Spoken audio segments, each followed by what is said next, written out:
Where did my Spotify go? Blop, blop, blop, blop, blop, blop, blop.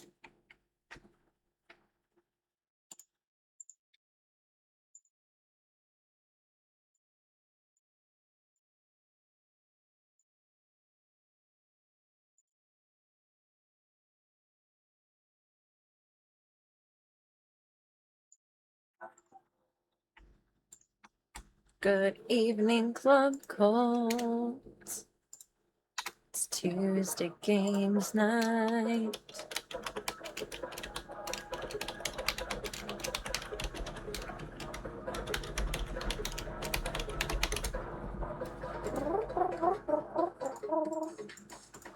Welcome to the Stream the Dreams project. And thank you all so mucho for all of your support with Mr. Voya being so far. I'm very, very, very thankful to you all. Wonderful human beings.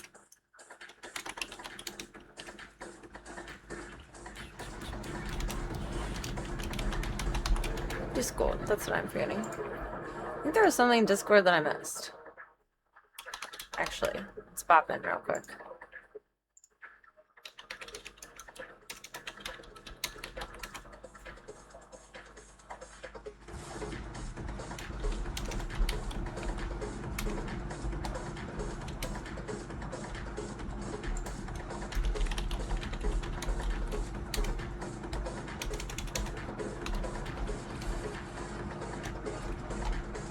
Pull us out of purgatory.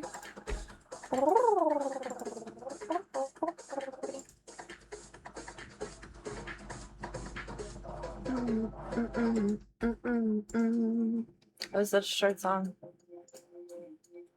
Or why? Oh, wow. Oh, what is this? And the info drops.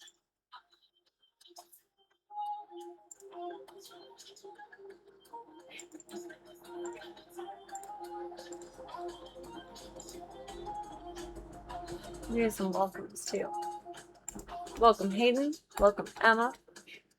You guys hop into the Discord. Please do not forget to green check them their rules so that I can reel you in offline. It's not magical. It's not a fun little bot that does it for you. I press the buttons because y'all need something to just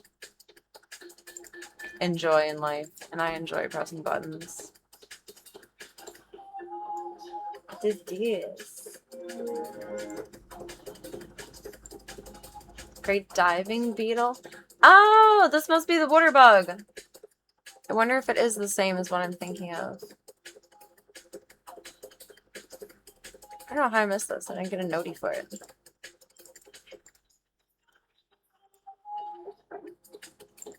Hi, Zeke. Would you like to hang out for stream? You always get grumpy when I put you on my lap for stream. There are more than 3,000 known species of aquatic beetles. Among them, the great diving beetle. Maybe that's what it is.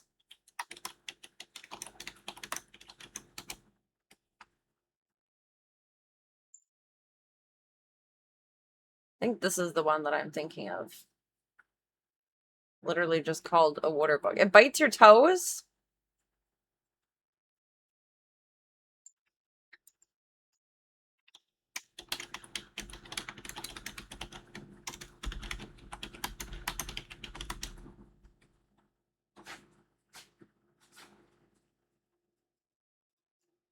Oh, maybe I'm thinking of this. No. That, like, crawls across. I've seen those too, but... What are you doing, Zeke? You're fussing. Giant water bug versus the great diving beetle. Wonder where that would be native to. Which lives in ponds and lakes throughout the northern hemisphere. The buggy Besides boys. its streamlined body, its most obvious adaptation to underwater life is a pair of feathered rear legs that have evolved into oars and help it maneuver underwater. But without gills, the great diving beetle cannot breathe water. and periodically I don't has think to this come is up the to one the that we have surface here. in order to take in air. It traps the air beneath its wing case, which it uses like a scuba tank. Scuba Bug. Scuba Steve. Ever see one, I'm naming it Scuba Steve.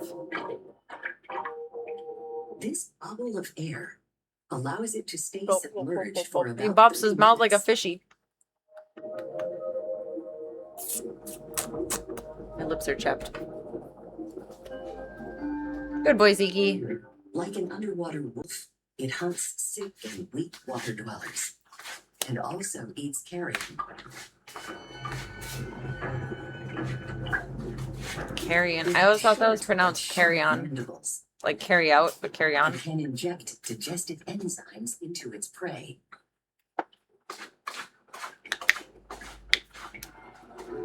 This monstrous-looking creature is the larval form of the It's so crocodile creepy. beetle. It's got It's a pinches. fast, agile swimmer, and also a Ah. voracious underwater hunter. But like the adults, it must return to It the kind of looks surface to shrimpy. breathe. In the spring, its Is that a main food tadpole? source is Yeah. tadpoles. Oh, don't eat the tadpoles. There's just baby froggos. However, after millions of years of Violence. success, these beetles are Nature is struggling. metal. Dwindling amphibian populations in Central Europe make life harder for the great diving beetles. With food in ever shorter supply, who knows how long they will survive? Oh. I started watching something hilarious earlier. I love Larry David. I would marry Larry David in a heartbeat. What the fuck was it called? I think it's pretty recent because it was celebrating the 250th of America or whatever. But Obama did the intro for it, which I never imagined like Obama and Larry David being friends. But maybe they are. I don't know.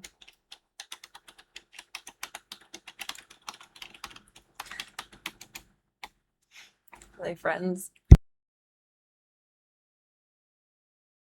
Pardon. The air quality like came back to normal today, mostly-ish. I don't know. Yeah. My throat still feels scratchy. Oh, they play golf together. That's really cute. Here, that's what it was. Life, Larry, and the Pursuit of Unhappiness. But it's just skits of historical events where Larry David is being very Larry David, and it's fucking hilarious. I only watched about halfway through the first episode. I don't know how long they are. And it was so funny. Wonder if there's like a snippet or a trailer.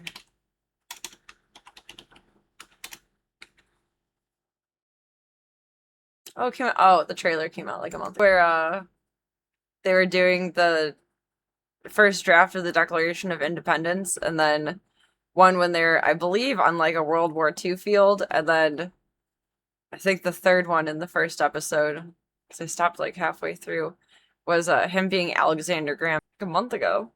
Sheesh. Behind on the times, but it was still so fucking good. I cannot wait to watch more of it. How many episodes are there?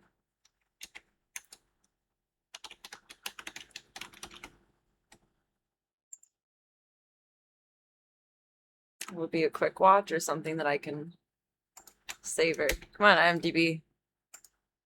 Ugh, rude. Wikipedia it is. It's a huge cast list. Oh my god. I thought it said chickies, not chickless. I've groomed 2 dogs so far, named Chickies. I know what Chickies means. I would guess something in Spanish.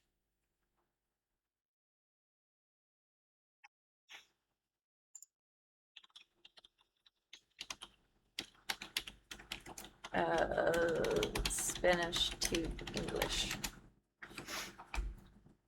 Welcome, it's Chai. Hope you're having a good night so far.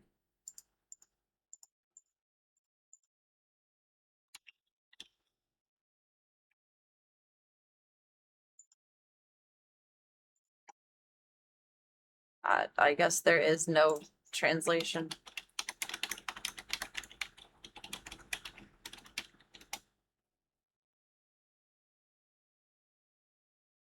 Ah!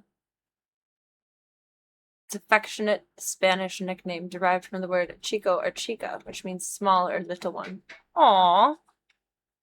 So we must be spelling it wrong on the client form. That's cute. It's very cute. Got my pictures back from C2E2 too, which makes me happy. I'm gonna play some Star Wars for a bitty bit. We have a short stream tonight, but I'm excited to bop into some games. No zoo tour tonight. Zoo's sick of my shit. We're all just decompressing and napping and chilling. Doing their own little puppy and kitten thing. Why does that make my battery beep every time I open it? Does, like, the game cause a power surge or something? I do not understand. I do not understand.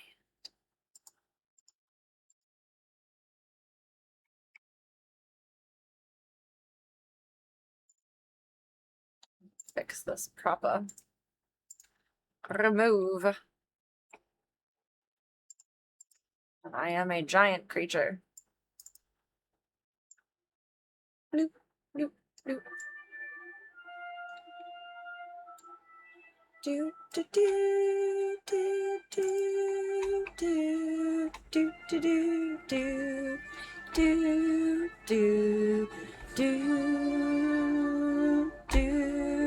do. I think we've played this enough now where I've memorized like everything. 0 stars completed. Makes sense though. I wonder what like levelage creates the story completion. I guess when you start it shows like the next chapter. Welcome, Mad Topher. Hope you're having a wonderful Tuesday so far. A terrific Tuesday. Yeah, we're only in chapter 2 of the Battle of the Underworld. It must be a big battle. I didn't mean to leave my mirror out here. I always do that when I straighten my hair before I stream. I wanted to braid it tonight because I was feeling lazy, but I didn't want to deal with having to do my hair in the morning. So I figured I'd just straighten it tonight. Personal Conquest Reward, Revenite. You must make my room in your inventory. Blah, blah, blah. Well, guess what? We're using things.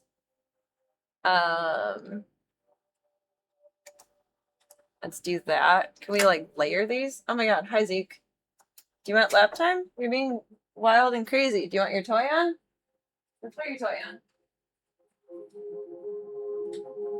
Zekers. There you go.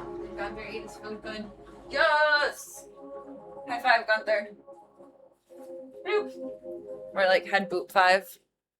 Headless Serena gives head boop 5. Gunther hasn't been eating too great the last couple of days, and I think with his like microchip feeder, he doesn't realize he's not too motivated to eat right now, but I think with that one he doesn't realize that like food is available. So instead, I switched him back to his timer feeder, which means Zeke might eat some of his food, which is not the end of the world, even though it's not ideal. But it'll beep at him every like 4 or 5 hours or so to remind him, like, food rotation, food rotation, food rotation. He's been doing better about that. Move this over. What's this?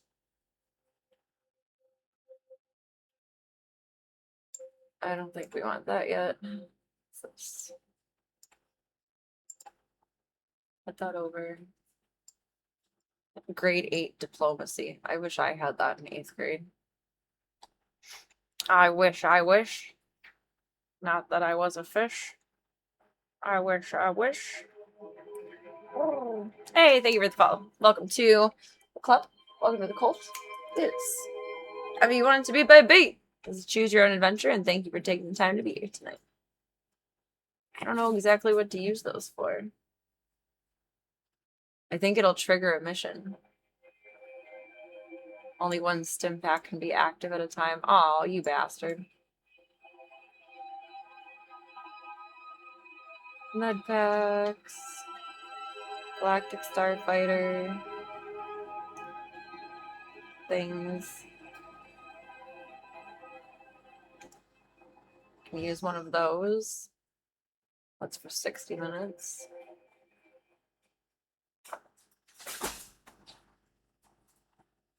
Apparently we can't use the firebow sword, so I guess fuck that shit.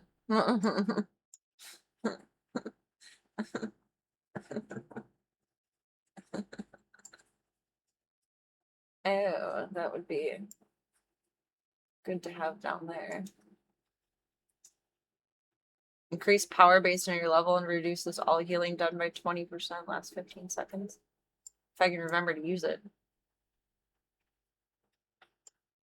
Eh. That's essentially currency. Bed packs. Should all be like way more organized. Okay, we're gonna put our sparkles up here. This down here.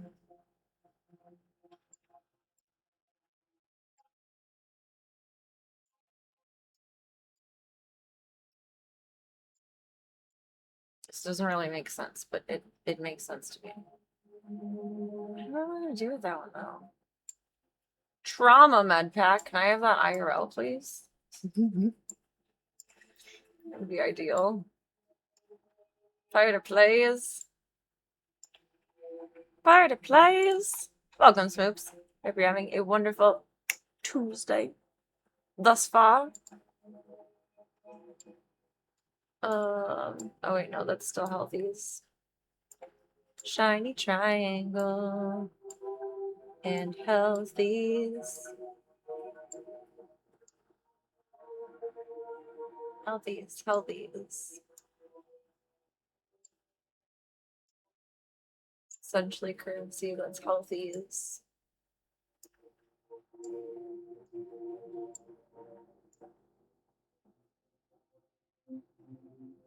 Oh, that's for 24 hours.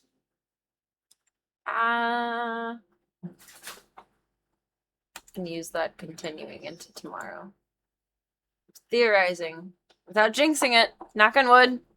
Spin around 3 times. Throw salt. And tomorrow we shall exist.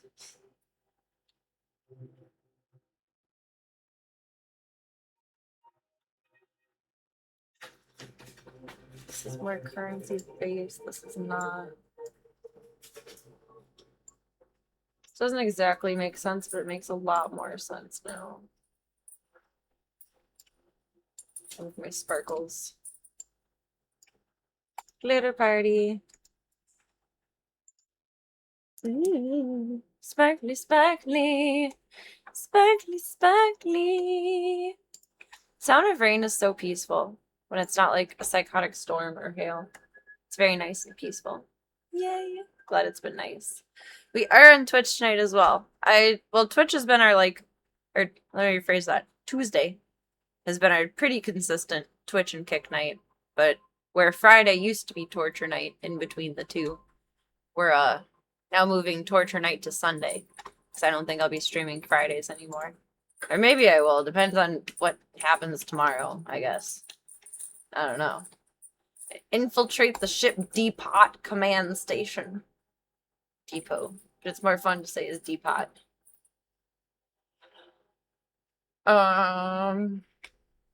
Moff Tyrak told me the Nebula weapons shipment is inside the Balmoran Arms Factory. Haha. Public forces will escort Moff Tyrak and rendezvous with you there. Meet Moff. Say his name one more time. Moff Tyrak. His escort inside the ship depot and command station at the Balmoran Arms Factory in the Sundari Flatlands. Okay. So a general that-away direction.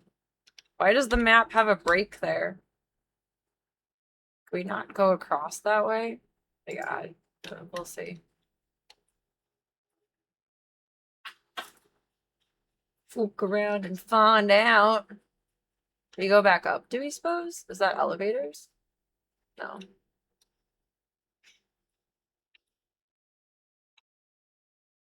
Mr. Garrison. Mr. Garrison. Get out of my way. Get out of my way, ho.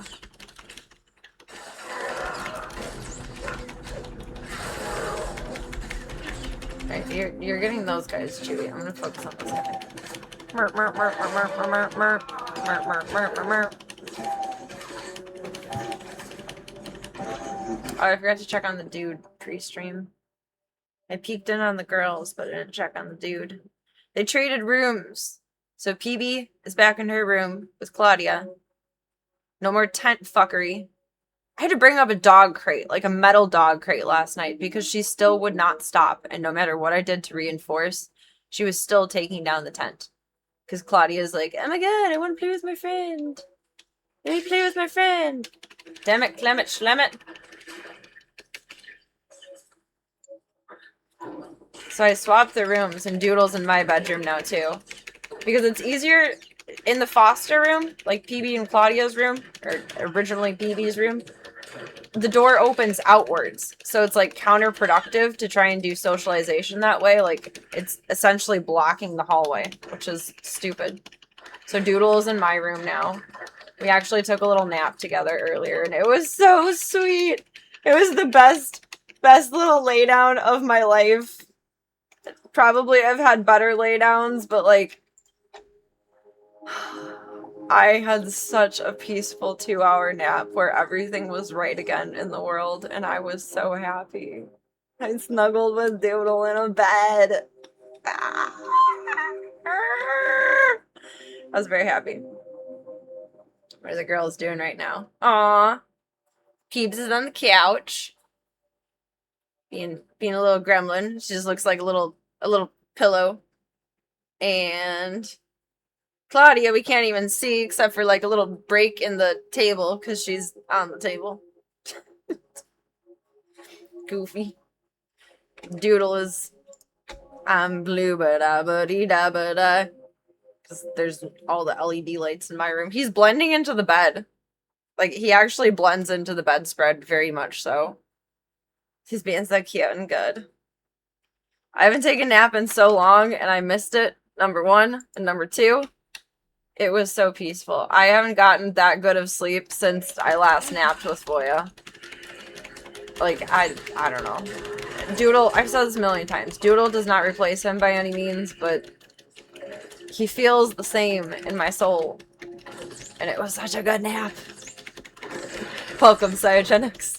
Down with the tents. Together we can topple the wigwam elite. Now PB has her tent set up back in there, but I took the top off of it, and Claudia hasn't fucked with it. Like, PB just likes the tent to be there as her emotional comfort zone. I don't know.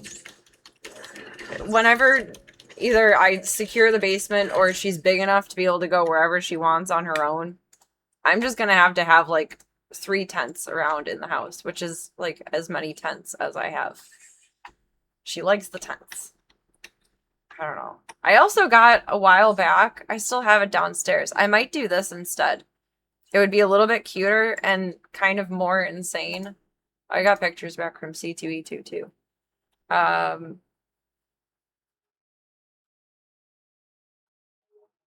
would I even look this up?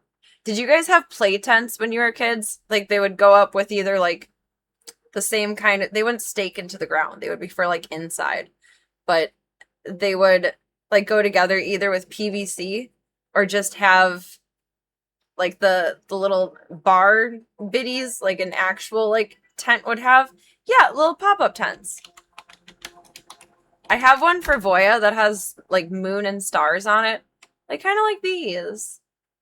Just little play tents. Not quite like so princessy, that's a little bit wild. I had a Barbie one at my grandma's. It was super cool. PB needs this one. Do do do do do do do do do do do. Do do do do do do do do. That did not help at all.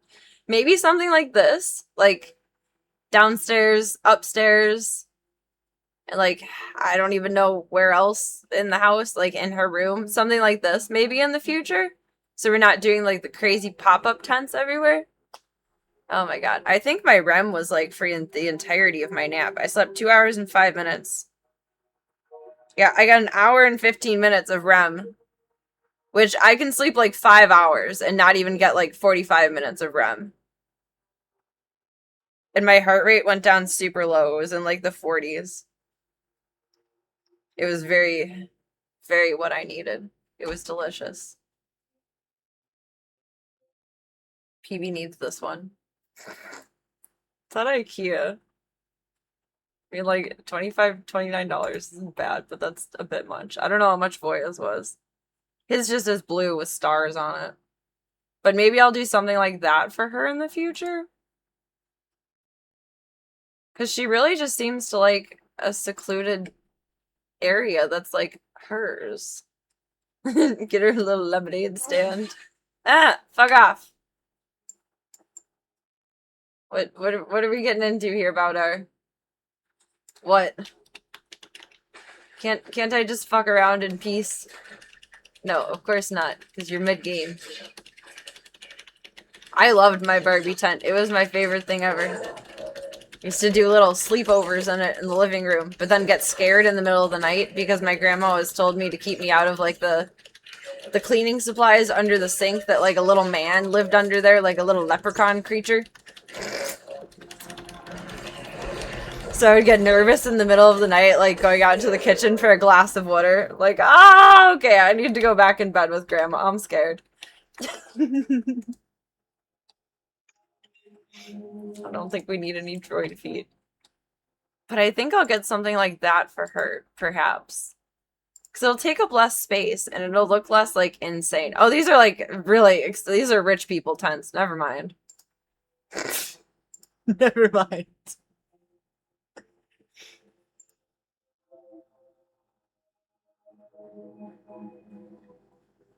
That's very ambitious. That's pretty cheap for, like, a 3-piece one, though. PB is a dinosaur from our imagination. Okay, but like low-key, I was terrified of the sink leprechaun. Like, imagine if you were told that if you go under something, a little man would come out and get you. Like, not even jokingly, like, seriously. Because there wasn't a cabinet underneath the sink. Like, cabinet doors. It was just a curtain. So it would be very accessible for children. So my grandma's solution was to tell me there was a little man that would pull me into the crawl space. Which, I don't know if she ever said leprechaun, but in my head I imagine it as like a leprechaun. It's like a little gremlin guy. I don't know. Kept me from going under the sink into the chemicals. Although I don't think I was the kind of kid that would like eat chemicals anyway. No desire to. No sneaky Lucky Charms in the middle of the night. You know what I used to sneak? Although we did have sugary cereal at my grandma's, which is fucking awesome. I wonder if these are still a thing. Because my dad never bought sugary cereal. We always had either, like, cornflakes or the, like, super healthy Kashi brand, or I don't even know if that's still around, or Cheerios. But, like, plain Cheerios, not even, like, Honey Nut Cheerios, because that was too much sugar. My dad's very, like, anti-sugar. What was I just looking for? Oh. You know how there's like the microwavable mac and cheese cups where you just put water into it? There used to be the same thing with ragu.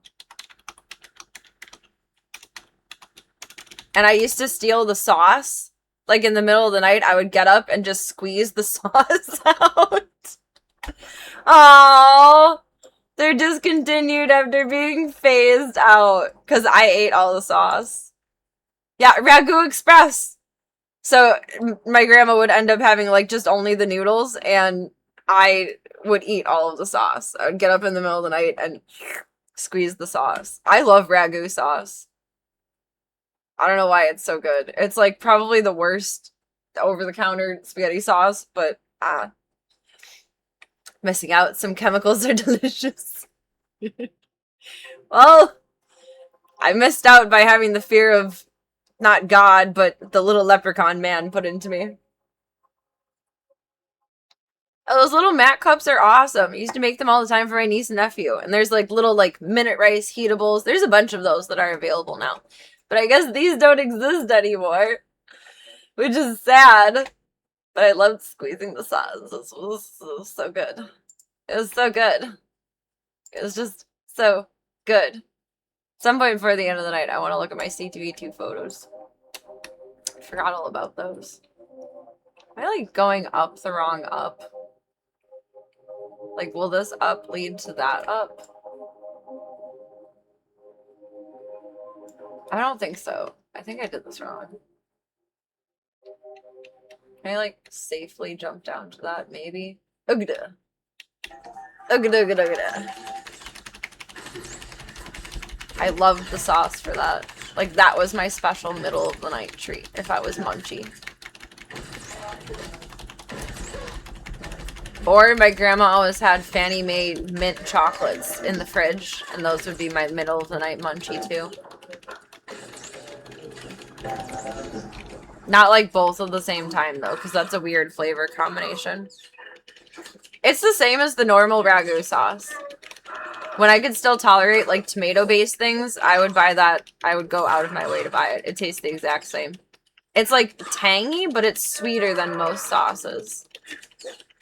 And I always liked it. It's just sugary tomatoes.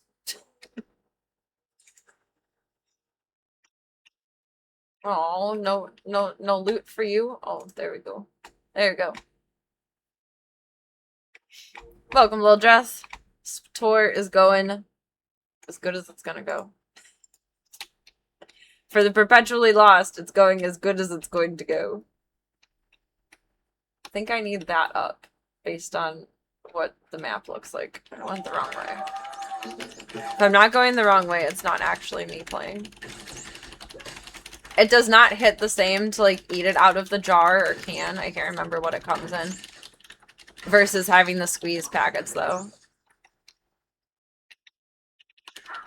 We've been playing pretty consistently since Star Wars Day.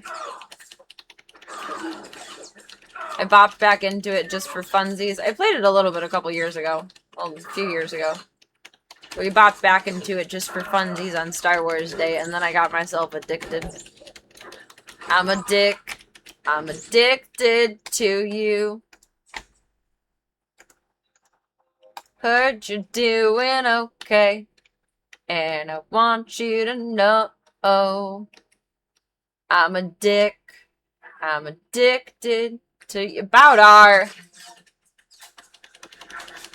I think that's a Simple Plan song, and it always cracked me up when I was a little teeny bopper, or like preteen. I'm like, heh, they're saying I'm a dick. Your armor seems to be broken. I think your commentary is broken. We don't believe in armor. Armor is illegal. Who needs armor when you have Boudar anyway?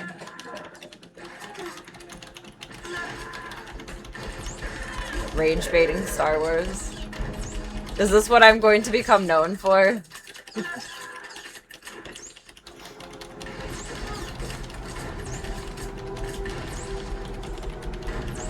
The mind-blowing thing is that tomato sauce is basically jam or jelly. I mean, to an extent, yeah. So I guess just like watery jam or jelly. I did homemade tomato sauce canned when I had my big garden. And it was kind of difficult to do, but God, it turned out so good. Tomatoes are fruits, though. Most vegetables that have seeds are fruits. There's really no such thing as vegetables. Like, there really is no such thing as vegetables. There's, let me see if I can remember it properly. There's fruits, there's roots, there's shoots, and there's tubers. There's no such thing as vegetables. Like, we refer to things as vegetables, but they actually do not exist. There's roots, there's shoots, there's fruits, and there's tubers. There's no such thing as a vegetable. There's vegetation, which I think is why we call vegetables vegetables. Because it's just easier that way, but there's no such thing as vegetable. Eat your vegetables. I can't! They don't exist! They're not real! They're a scam! Boudar, what are you still dealing with? Oh my god, why did you cause drama with them? Boudar is more dramatic than my boss, I swear to god. Question of the night that I asked the other night, but we have a greater pool of responses right now. If anyone is willing to put 2 brain cells in for the night, throw me a couple of brain cells here. I have a query. And then I will explain why I have a query. So think deeply and thoughtfully here. If you were asked to compromise on a very serious level, your morals and ethics and everything that you believe in to be right deep down in your soul at work, if you were asked to compromise that for the sake of getting the job done, would you do it? Or would you lean towards leaving instead? Eat your tubers, Serena. I always hated eating broccoli. I feel like that's what I was told the most. But my dad didn't even know that. I had to teach him that. It's like, oh, I guess that kind of makes sense.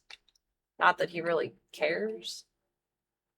Okay, is that an elevator? This is like not correct, but like it is. But it's not. I don't know what I'm doing. Did I just go backwards?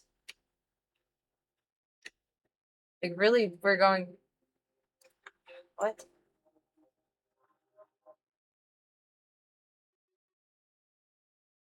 That's not elevators though. But is there a path up to that from there? Let's get this way and then figure out if it's right or wrong, and then get the other way if it's wrong. There we go. It's the Wookiee way, pull everything, right?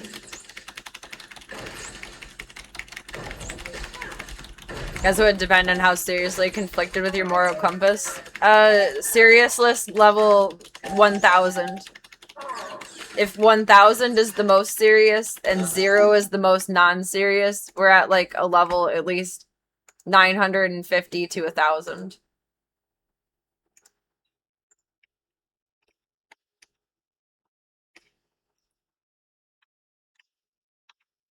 Like your absolute morals at your core of what you believe in the most deeply to be right. I don't think this is the way. Maybe we go around from here? I don't know. We'll see.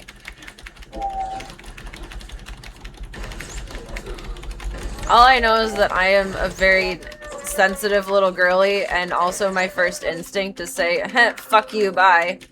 So I'm trying to get, like, the opinions of the more well-rounded masses than I. Because I'm very black and white. I don't see things as gray very often. I tend to see things as purely black and white. If it was something that would end up keeping you up at night, you couldn't do it. Yeah. I would agree with that. That's where I've been at. I've been losing much sleep, except for this afternoon, over these thoughts in my mind. Or these concepts that I am facing.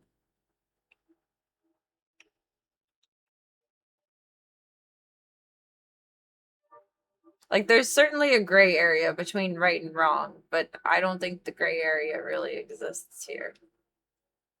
But I'm trying to not just snap. Because I'm really good at my first instinct being snapping and saying, fuck you, bye. And I'm trying to be the most well-rounded human that I can possibly be. Trying.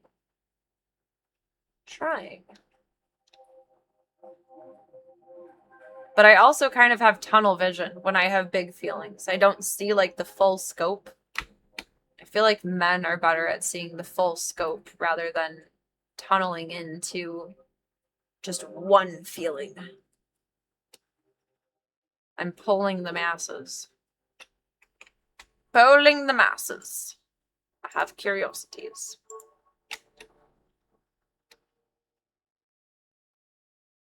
And I did go the right way. Is the bridge breaking? It just shook.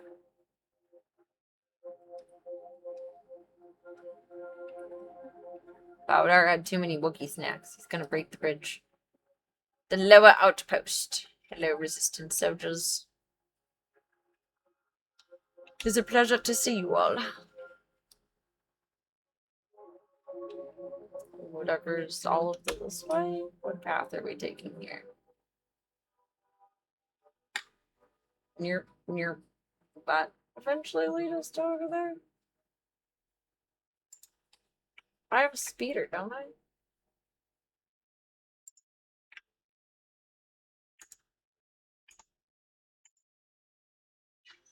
Zoom zoom.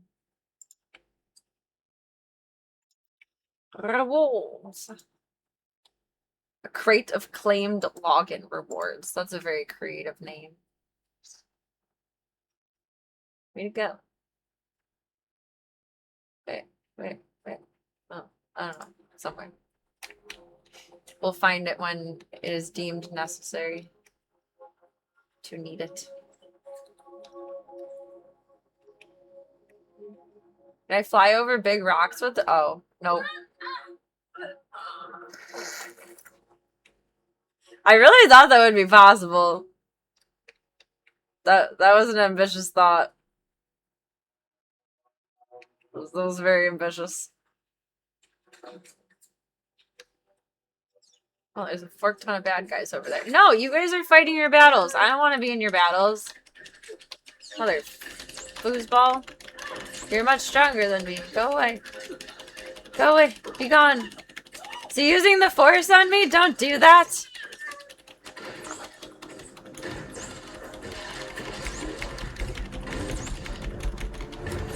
No. No.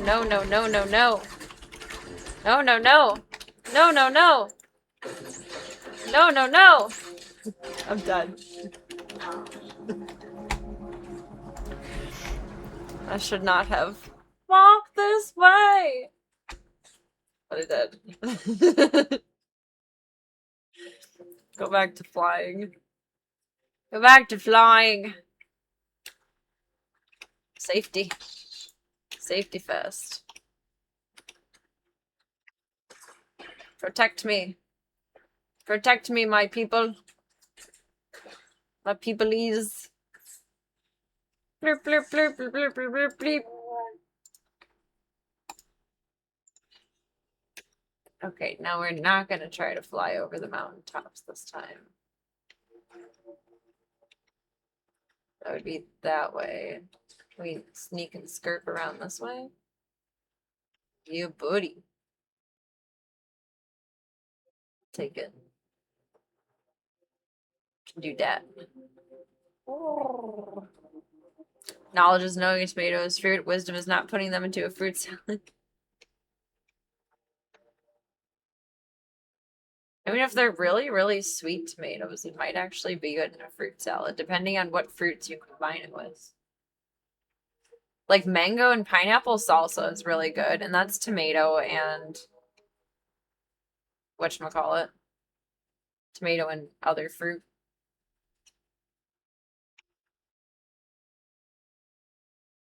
Oh wait, I think I see a path opening up. I'm gonna take it through here. Methinks. Whoa. Fly around. Swim away! Swim away! Ooh. Why did it drop? It flies. Goofy? No, don't attack me. I'm flying. No. You stinky butt. I don't even know who's shooting at me.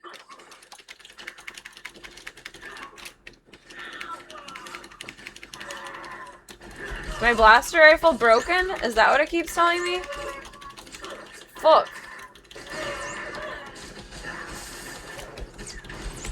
I need a new gun. At some point, we need to get into town and, like, upgrade everything and buy new guns. Because, shit. I don't even know where town would be, though. Is my rifle actually broken?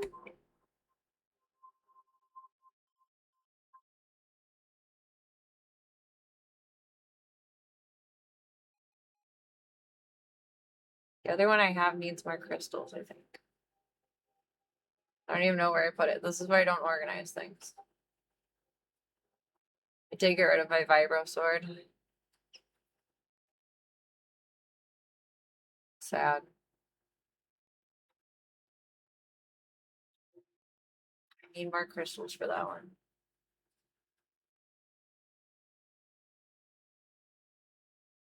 Her.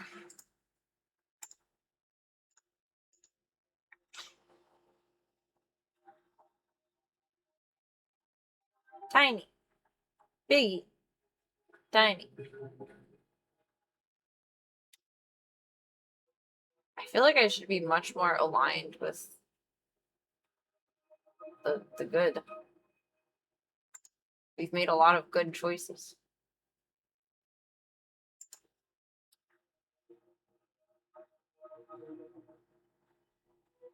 Oh wait, is this where I get more crystals for?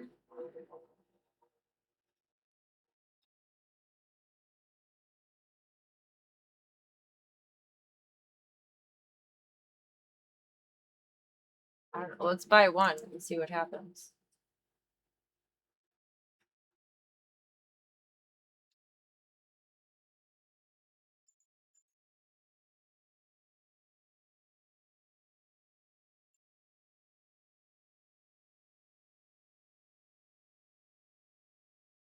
What does it mean?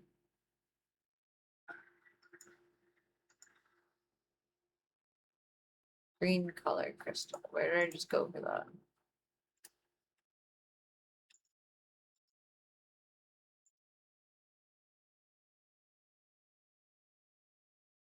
I don't know what I clicked.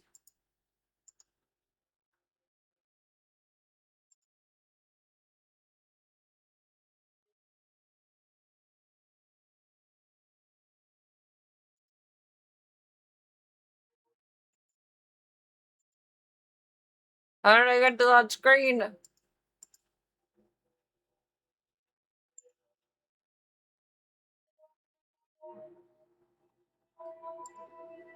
Okay, but like actually, how did I get there?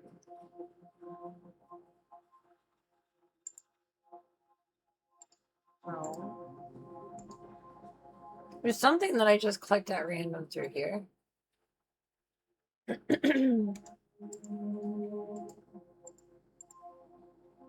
Just click everything until you find it.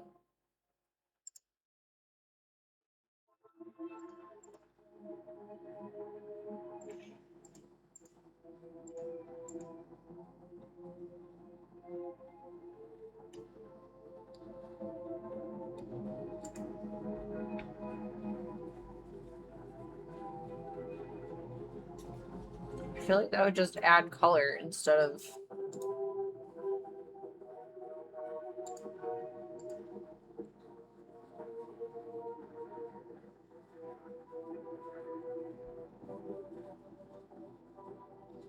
I don't know. I give up.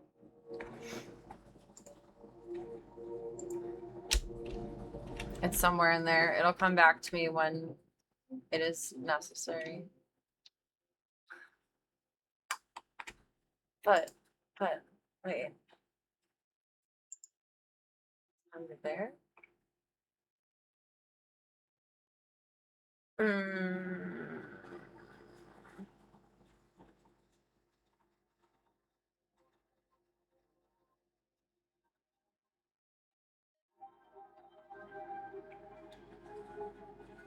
Can move these around. These, no?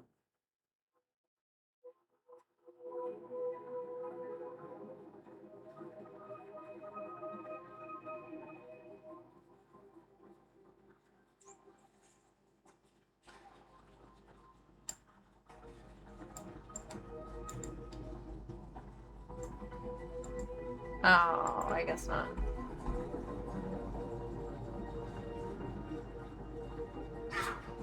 No, no, get. What are you doing? Guys. My rifle is broken. We need a new gun. Someone needs to die and give me their gun.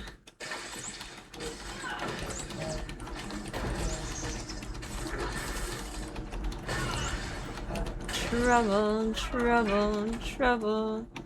Insufficient energy cells. Suck my butt.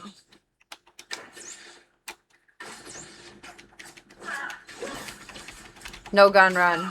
Let's go.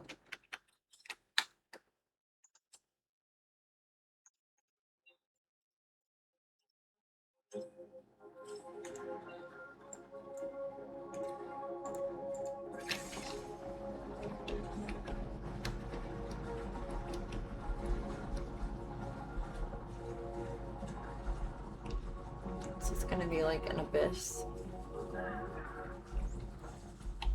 Oh, Bowdar. Bowdar just likes causing trouble. I swear to fuck.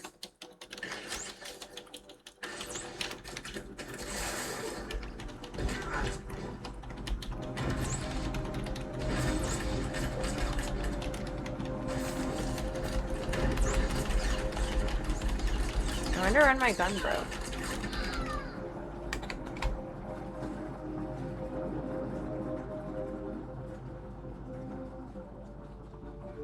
I really do wonder when my gun broke.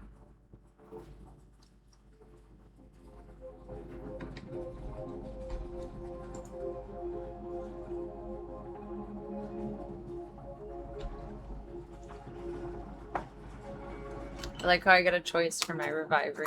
It's very cute. I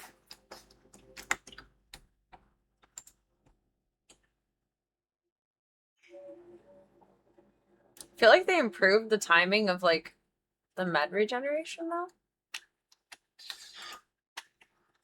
When I played years ago, I remember getting stuck for like many minutes. Or maybe I just died a lot. The timing of it changes. Ah! You fucker!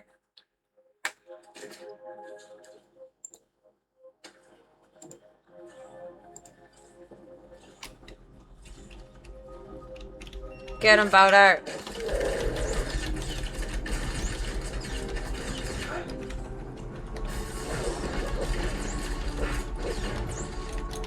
Can't kill me now. Having a good time. Da da da da. Dun dun dun dun. Dun dun dun dun dun dun dun dun dun dun dun dun dun.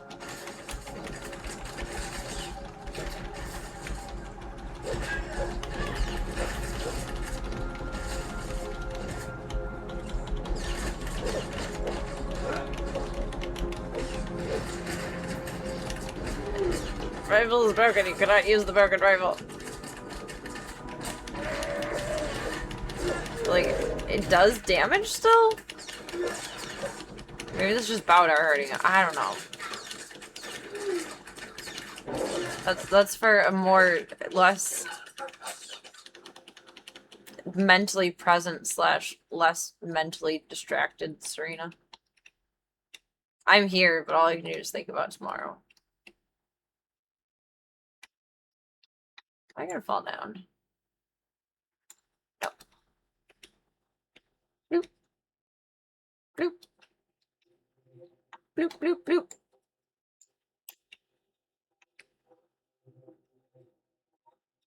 Where did everyone go down here? It's so empty. It's getting less empty, but it looks very deserted. Very deserted. Bloop. Bloop, bloop. Bloop. Welcome, Tom. I hope the night has been kind to you so far. The day, the night, the days, the nights. Why is there so many of you? Oh my god. You gotta just calm down, guys. Calm down. I'm gonna switch my med packs as soon as we're safe again, too. Go through these bitches like it. Like I go through coffee. I don't know. Get him, Bowdar. Get him. Get him. I'm on fire. This girl is on fire. It's been a day. Oof. I feel for you. But thankfully, it is now night. It is no longer the day. And we honor and rejoice in that. Have a med pack.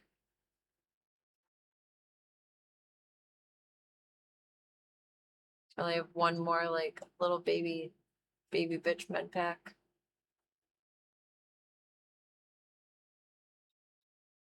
It's like 20 of those, though. It's not terrible, but, like, it's not great.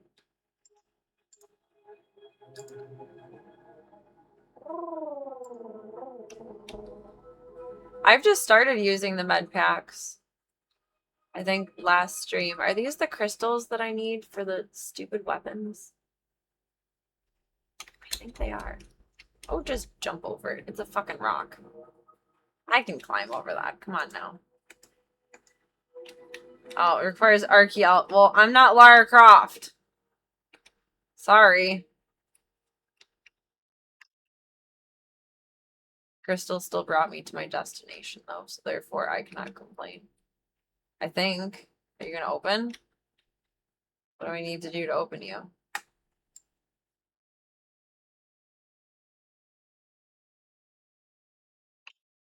Is there an up part?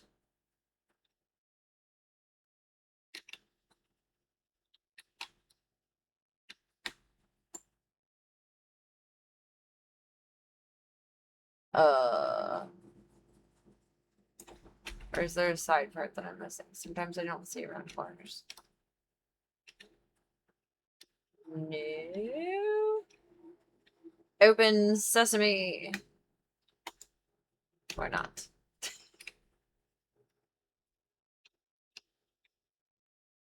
But like, what? Do you open? Oh, give me like a dialogue for half a second. I wonder.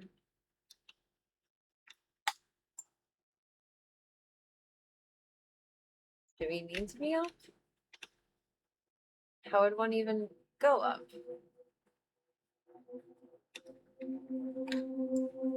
Are those upways? It looks like that only goes so far there. But there is areas up, perhaps.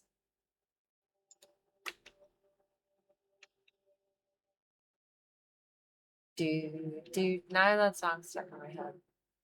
Can't stop me now, having a good time.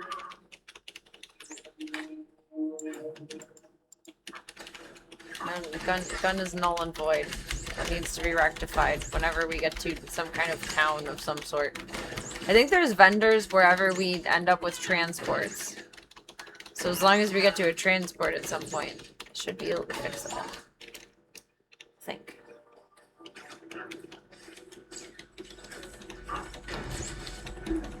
Don't set me on fire. This girl is on fire.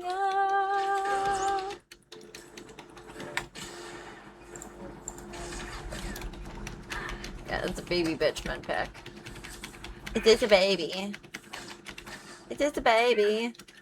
I'm not even hitting anything that's doing anything. I'm gonna die again.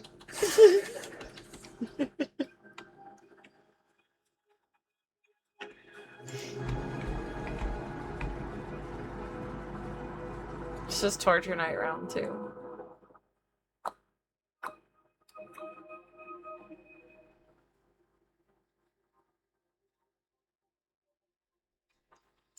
Bring me sustenance, bring me healing. Bring me my legs done being crossed so my foot stops falling asleep. Need to heat up my coffee at some point. It's cold. I'm cold. I don't want cold coffee.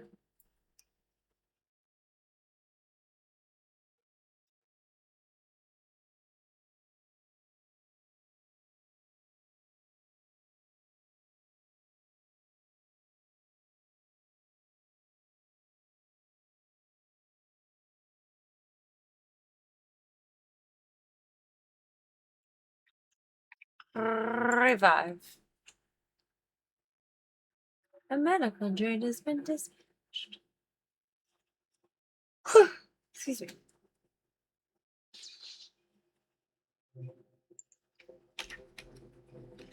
The yawns have begun. I'm exhausted by the bullshit of the world. No excuse to be yawning. I took a nap, but like, still.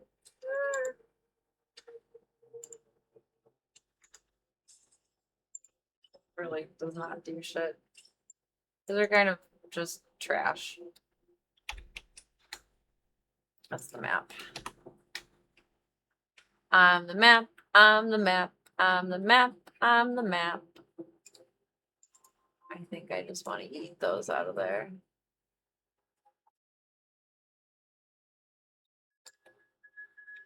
put those. New. Swaps. Shark Strike. Let's try that one. It's number 9. 9. Superior med pack. Those are the ones I should be using.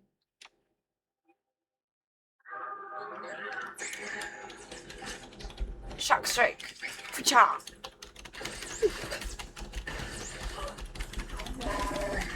Oh.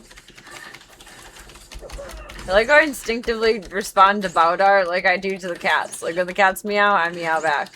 When Bowdar, I can't help it. Right back at him. I can't help it. Don't stab me like that. That's not nice.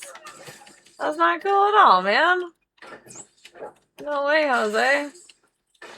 No, no, no. No, no, no. I did get attacked from behind, but not anymore. I said, zappy, zappy, do. I got you. Hee hee hee hee hee. I don't think this is gonna take me to the right up, but fuck if I know. Oh, that's like a weird down. Am I just stuck there now, you fucker? Gravity, you fickle bitch. Burial protector. Never, never, never, never, never. Get out of here. No more. No more.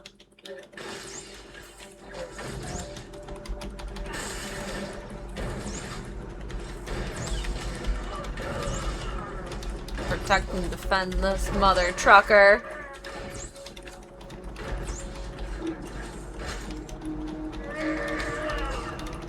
Get him, Bowdar. Good boy. Got some Wookiee cookies for you back at the ship. You put my currency-based things in the ship. Or just like the stupid fun stuff that I keep holding on to. Okay, maybe up was the way for in. Oh, there's so many of you over there.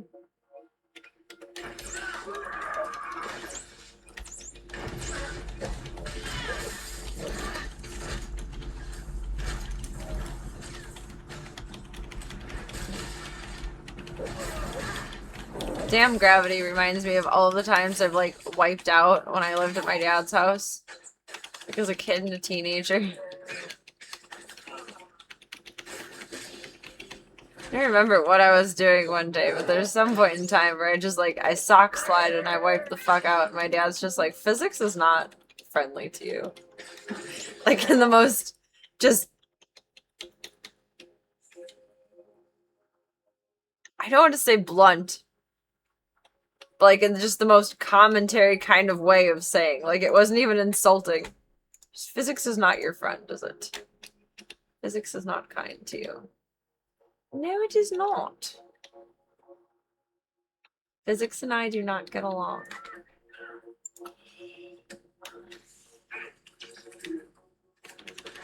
Well, it made me pause for a moment. That was rude.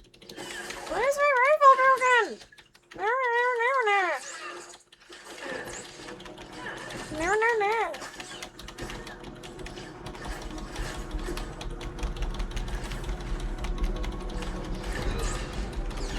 Thankfully, these guys aren't much tougher than I am. There's only one level of difference.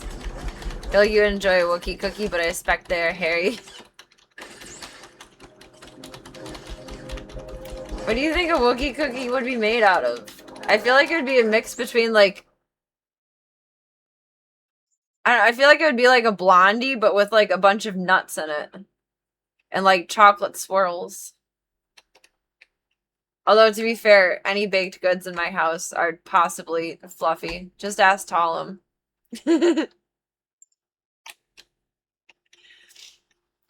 I sent Talum brownies once, and I didn't realize that Munster decided to take a cute little nap on them, and I sent him fluffy brownies. It's like, there's cat hair on these. I was like, oh my god, I'm so sorry. I did not realize. But Munster used to lay on all of the food and get into all of the food, and Munster floofified them.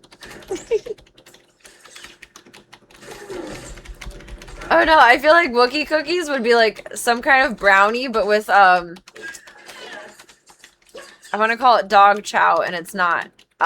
Muddy... What is it called with the Chex Mix with the peanut butter with the powdered sugar? What are those called? I can't remember right now. We used to have them all the time in Girl Scouts. I've never made them and I've always wanted to. Are they called Muddy Buddies?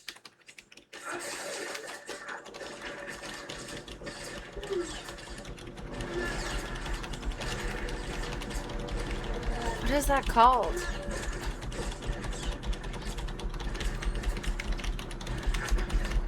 I will, like, go to my grave remembering the fluffy brownies, though. I feel horrible about that. That was rude. It was unintentional. But it was rude. The true taste of the essence of the zoo. You mean it's too far away, you can't reach that. It's right fucking there.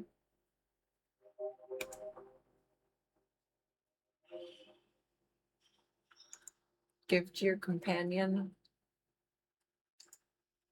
I don't think I want whatever that is.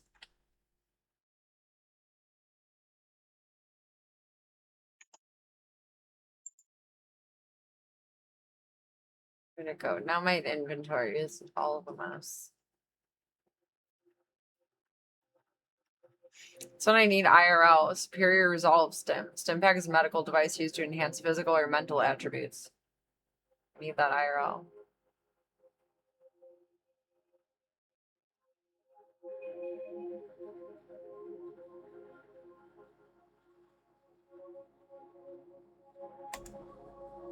There, here you go, Bowdar.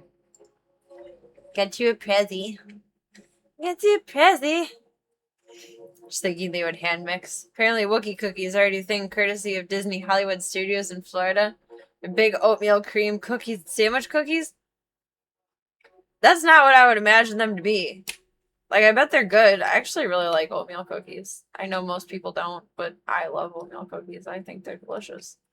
However, that's not what it would have been in my mind. So, do I need to get up there? And if so, how?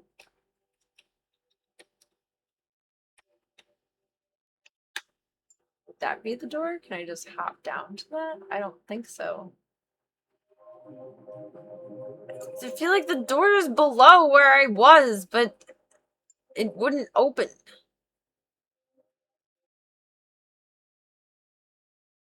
Crisis of existence.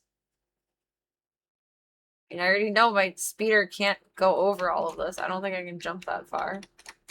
Whee! No. In the back down we go. Oh, this is open! The fucking... you...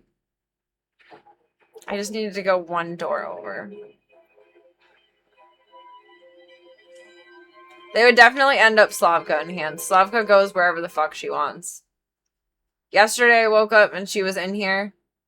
She wasn't supposed to be.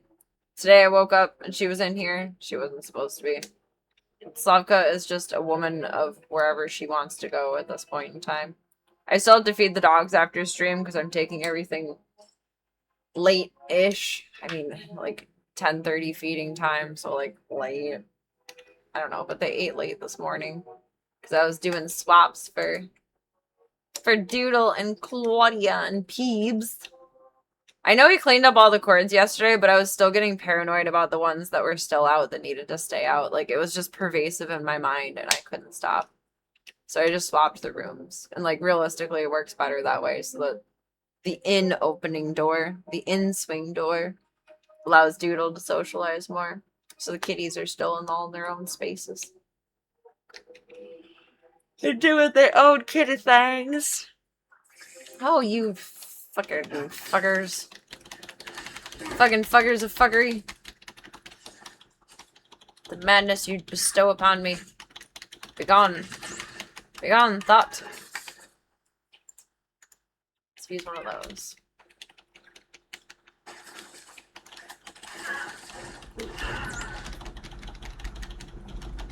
Oh, it's dead. You are not controlled. Damn right.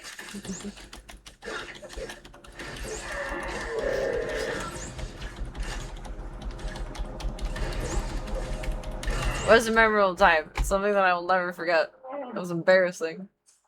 Like, what do you mean the brownies are fuzzy?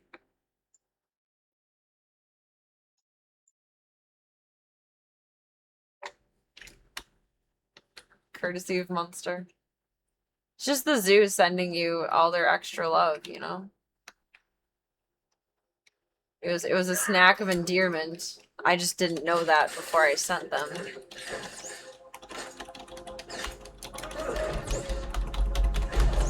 They were trying to send all of their love too.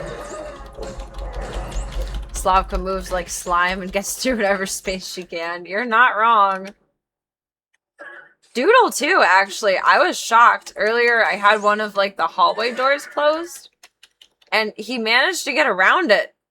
Like being so big, he just snaked through the side. Like you are a wily little street cat. How did you even do that? He just sucked himself in and through. He needs to get fat. Then he won't be able to do that. He needs to be a fat boy. Okay, if I'm supposed to like get into here, how do we do that? I guess we go through this over there. We go the back way. Oh my god, all you guys just popped up out of nowhere. What are you doing? What are you doing?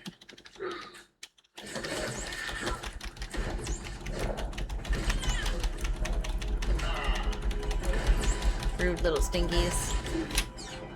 No, stinkies. Oh, you're like up there floating in the air. Look at you.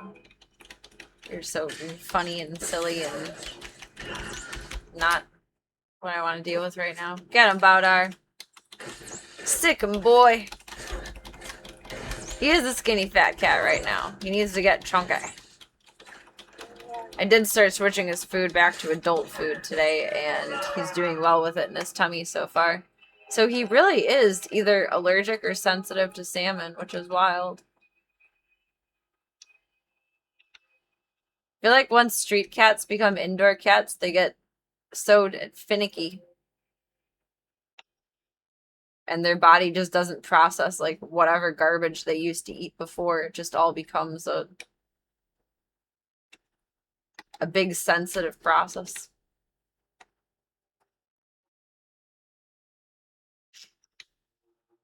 I'm sure he ate anything that was offered to him outside was just fine, but now that he's inside, it's like, oh, I'm used to this diet now.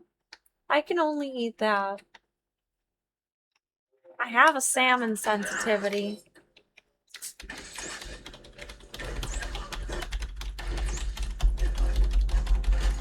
No, nothing salmon-based for dude. Nothing with even, like, fish oil in it. Because I got him a different bag of food before I found the orange bag of Iams that he was eating when he first came here that I got from the rescue, and that agreed with him. But I could only find a blue bag of Iams that was chicken but also had some fish oil in it. And he can't even process fish oil. It's weird. He seems to be sensitive to that as well. Like, he's just baby. He's so baby. Oh, baby, baby, baby, oh, oh. Where are you trying to tell me there is a doorway, sir?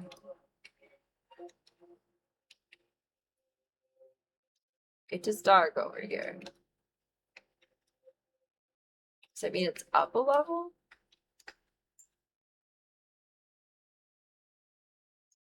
Maybe?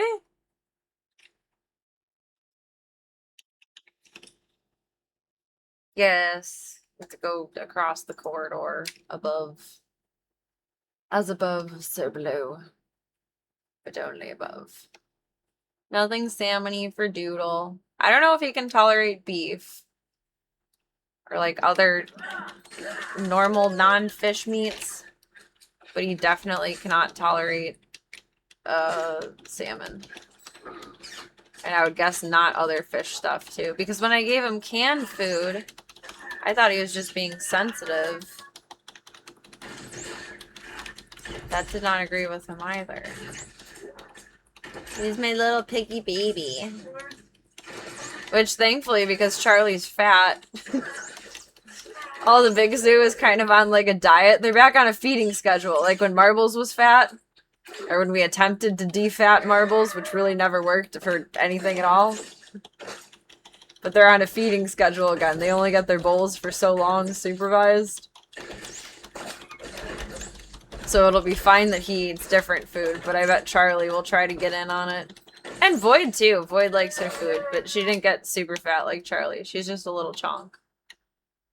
She just has that post-baby body, you know? Like, some women snap back perfectly, but, like, most don't. Void is in the most don't camp. Only chicken for Doodle. What is it with my kids liking chicken? Gunther loves chicken. Chauncey loved chicken. You couldn't even say chicken without triggering Chauncey. He would respond to chicken more than Chauncey. What is it with my children being little chicken butts? It's the wrong way. I guess, like, there's always chicken in the house, so, like, it's not a big deal, but... Gunther loves chicken. Munster loves chicken. Everyone loves chicken. No one likes shrimp, apparently. I still have that frozen bag of shrimp. I wonder what flavor the Purr Pops are. Because he tolerated... Well, I don't know if he tolerated the Purr Pop. Because he had different food at that time, too. That might have upset his tummy. I have the Purr Pops in the hallway. Now I'm curious what the flavor is. I think they're tuna. But that kind of makes sense why he didn't want to eat his medicine in tuna either. Jesus, see? Glitter kicking the words.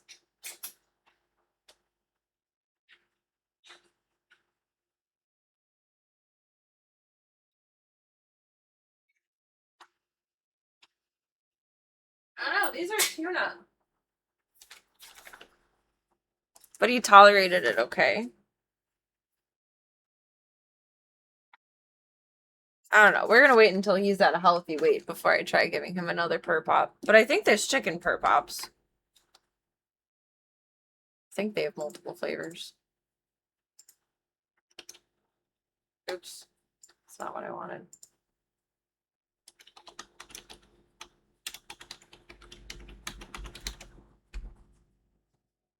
Well, they have a chicken and catnip one. That would be fun. Doodle hasn't had catnip yet. I wonder how that will go.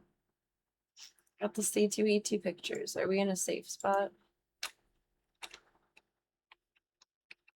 Mostly, kind of, yes. Safety stoner corner. Oh, I can go behind here. Yeah, safe. I want to see the C2E2 photos before I forget.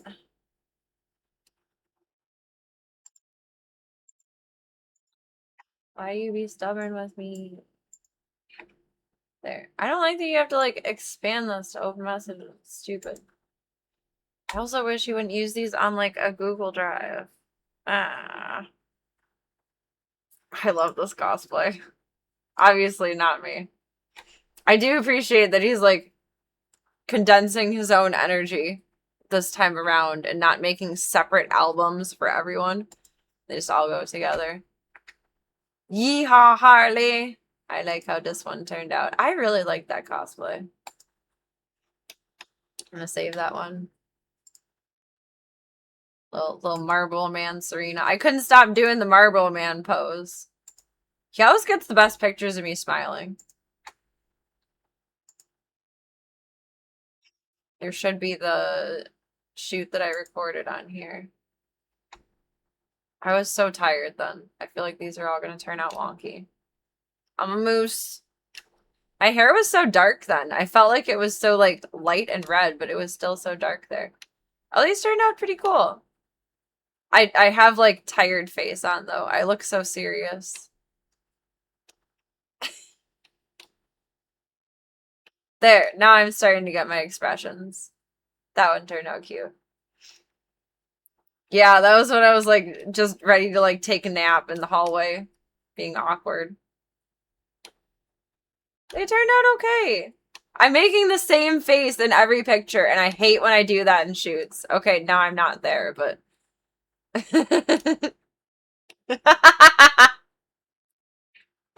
I love the outtakes.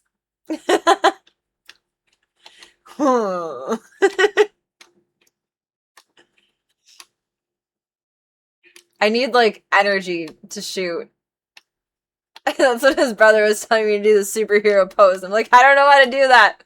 I haven't seen enough superhero movies. So the one thing I wish when I worked with photographers, like I don't generally like direction. I like doing my own thing. But when my hair looks dumb when I'm like trying to lay out like that and it should be like flowy and nice, I wish they would fix it for me.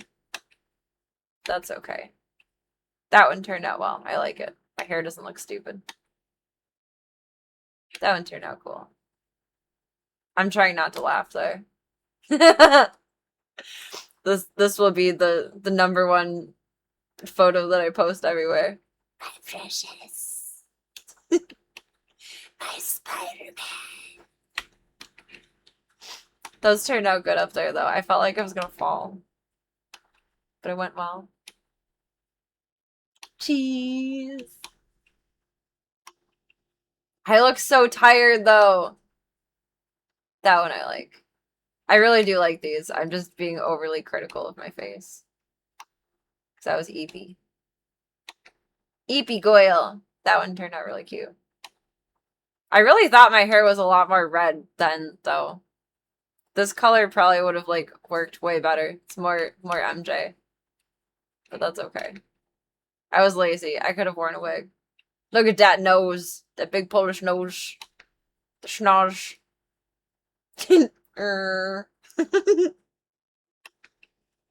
Aw, Pippi Losa. Pippi always gets her convention pictures. Pippi looks more awake and better than I do. Look at that. That's the best picture in the world. We try not to let it happen. The socks did work well. I felt kind of stupid leaving the house with them. Because, like, socks over leggings over shoes, a little bit weird. But it kind of pulled it all together. Pippi! Pippi! I love this. This is my favorite. Out of all of them, that's my favorite. Oh, wait, no. Pippi's making a weird face. That's a better one. I feel like my face is better in that one, but Pippi's like, oh, never mind. That one's my favorite. Oh, I love all of these, even the ones where I look like a gremlin. Like, I started to get more awake there. I'm making faces. But, like, from this point backwards, I'm making the same face in every photo, which is the model sin. It's a sin. It's a sin. It's the same face. And I felt myself doing that the whole time. And I was hoping so deeply that I was actually making different expressions, but I was not. I was just a tired lady. It's a very serious MJ, and that's okay. It doesn't look bad. It's just very serious. Why are you so serious? But, like, a huge difference between all the Harleys in the beginning. I was an expressive Harley. I was awake during that point of the day. I loved that one, though. I want to redo that one a little bit more something-y. I don't know. Maybe the white fishnets were too much, or maybe the jacket was too much.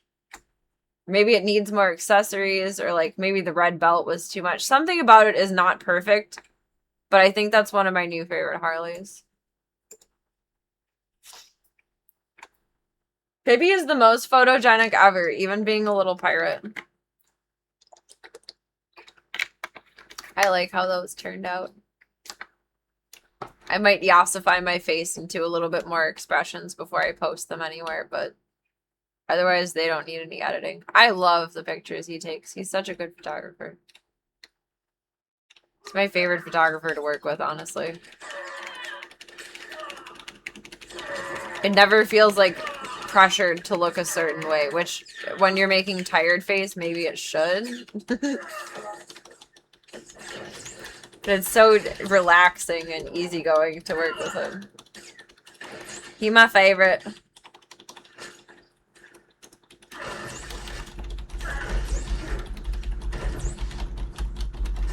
Yay!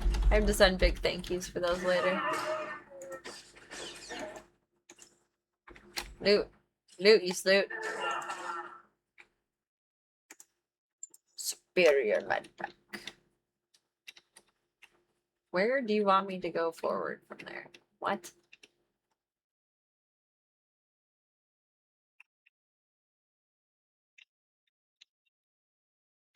What is this forward you speak of? Am I looking at the map correctly?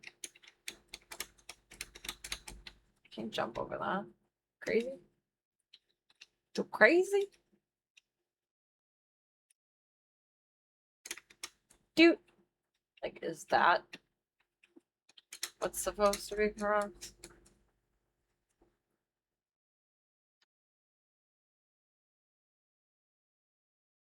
I didn't think I was going to be able to go through that. Where do you want me to go then? Wackadoodle noodle?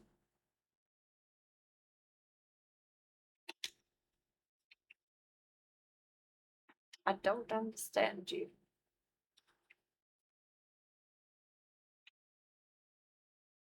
How else does one get to that direction? Geronimo! Up this way and then around? Directions are not my strong suit. Bibby looks so cute. Make that the background on my tablet or something. I love those with her. It's my favorite part of shoots at conventions is I always get pictures of Pibby. And it's the best. Like, it's one thing to have like a million iPhone pictures of your dog. It's the best thing ever to have like professional photos of your dog that are like high quality. I'm gonna make a book of all of Pippi's adventures. From corn to cosplay. A Pippi life story.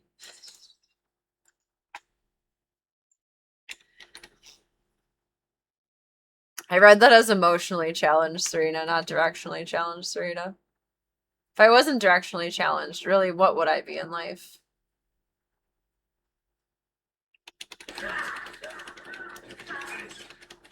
I just wouldn't exist. The limit simply would not exist. Oh, we don't get that attack at the moment. Okay. Stop yellow targeting me. Stop it.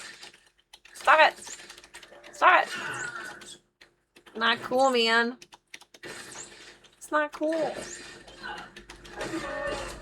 Not cool. Never, never, never, never.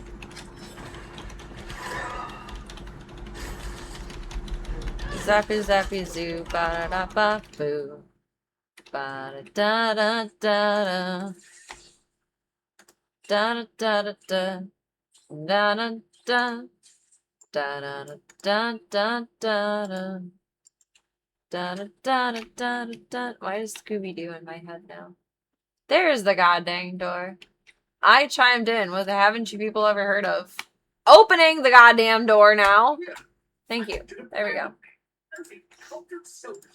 We exist in multitudes. Multitudes.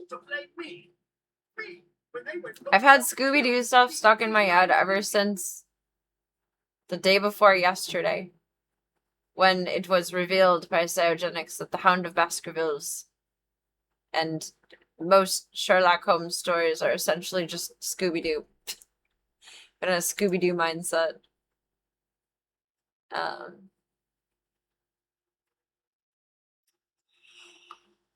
Just get me to the ship. Right now, just tell me where the ship is. It should be down that way. Her butt's twitching again. Jiggle, jiggle, jiggle. Ba da da da da da. This has been harrowing enough already. I mean, I've ordered plenty of She's having butt spasms. Tell me how to get it in. I'm gonna heat up my coffee in a sec. Serena doobie doo, ba da doo doo doo. I'm not remembering that. Boudar, remember that for me. Maybe you've lost them, just in case. I don't even have a blaster. You don't need a blaster. You'll be fine. Calm down, babe. Calm down.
I had to pee, and I put this in the microwave for like 30 seconds. And there's a spit full of coffee back in there. So now it's extremely hot. Steamy. That's one way to keep the butt in shape.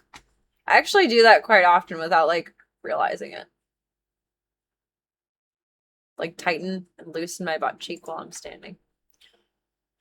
Sounds weird to say tightening and loosening your butt cheek. I guess flexing the muscle. I tend to do that when I'm just standing doing nothing. Is it visible when people do that? But to be fair, I'm usually wearing like a long hoodie or a long t-shirt too. She working on them glutes. You'll be fine. It's fine. I have like 10 more minutes that I can play and then I gotta skedaddle. I'm no fun tonight. But I want to be well rested for the meeting that I have requested tomorrow. I hate talking on the phone. My boss is a very like call you out of nowhere and have a conversation person. And I don't vibe well with that. One, I feel caught off guard. Two, I feel like important conversations are better in person because you have body language to express yourself, not just your voice. So I think I kind of irritated my boss for asking for a meeting tomorrow, but he's irritating me, so I don't really care. Where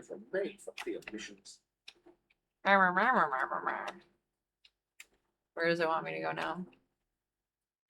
Around the little corner. There isn't around the corner. Can I get through there?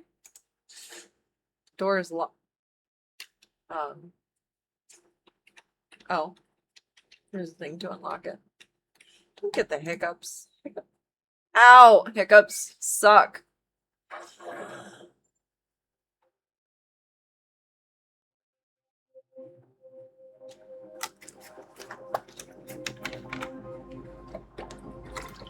They hurt. Let's get to the Nebula shipment control station. The control station. Control station.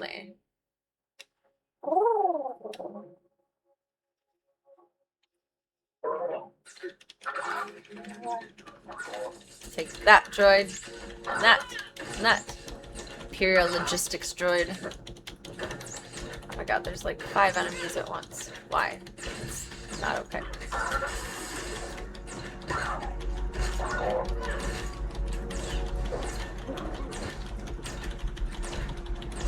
You are not controlled. Correct. I am not. I am my own individual creature. And I'm gonna need health in a second. Or like now.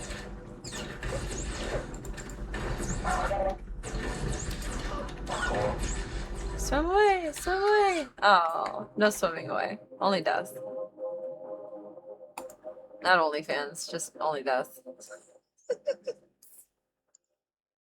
I need a vendor! They were so readily available for so long, and I just ignored them all. I wanna keep playing, I wanna keep playing, and now I'm fucking myself over. Habloop.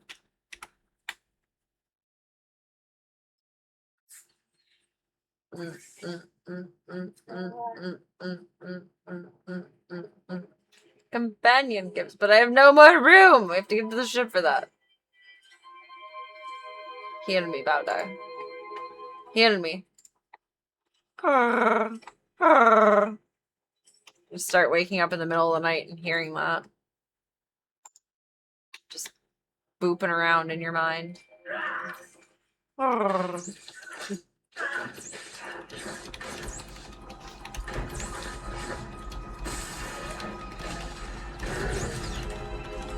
Don't do the death this time.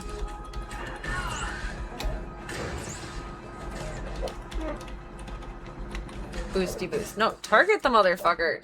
Goofy bitch.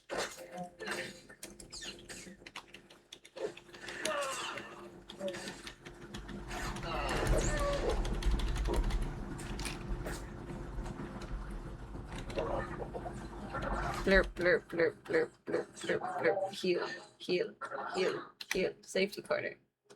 Say, oh, I can't go behind there. Why not? That's rude. That's not okay. It's not okay.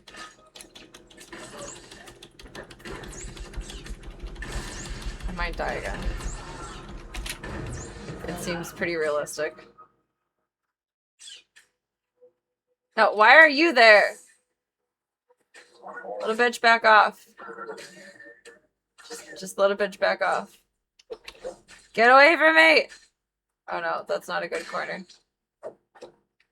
Swim away! Swim away! Swim away! Swim away! Don't die! Don't die! Don't do it! Oh, I just made it around the corner.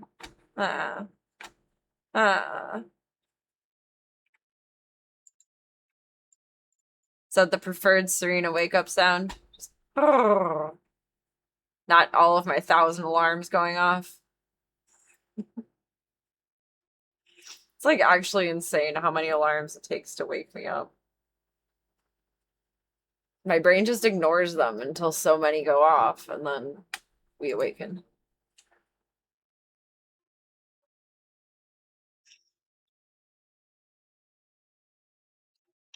Bowdar is standing over me like God. Safety. Safety. My alarms are brutally loud, and they still don't fucking wake me up. Until like 10 of them go off, and then it's like, oh, I guess I must come back to the land of the living. I guess.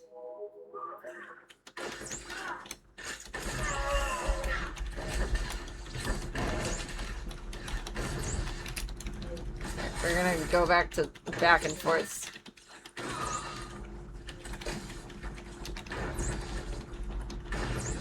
Maybe that is the way. Retreat. Retreat and forward.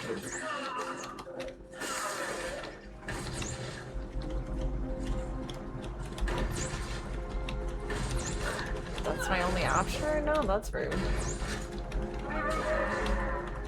Imperial depot person. I have nothing to use right now. Jesus. Give me a gun. Or not. Where are we going now? General... that way direction? Oh, fuck you. In case you didn't know, fuck you. And if you don't know, now you know. Stinker. There's my little broken blaster.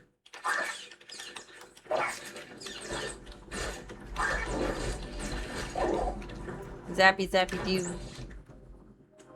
Zapparoo. Why do the droids have credits? Like, what would they use them for? I guess, like, droids are sentient beings in Star Wars.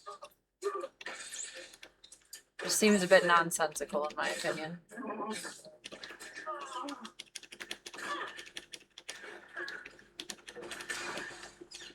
Blaster rifles.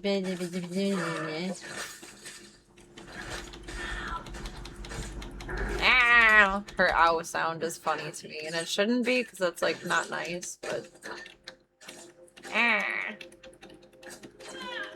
it's very Serena-esque.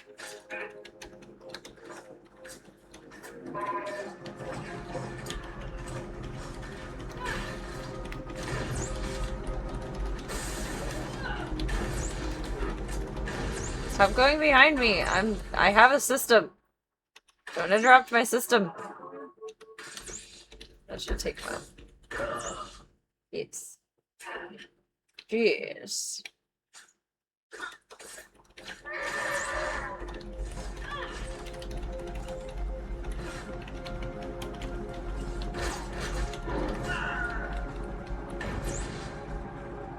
An extra boom for good measure. Beating up on a logistic drone, just trying to replenish stock. I mean, it works. Kind of. Ah. Why are you guys all up there? Don't need to be. Happa-dappa-dappa-dappa-dappa-dappa-da.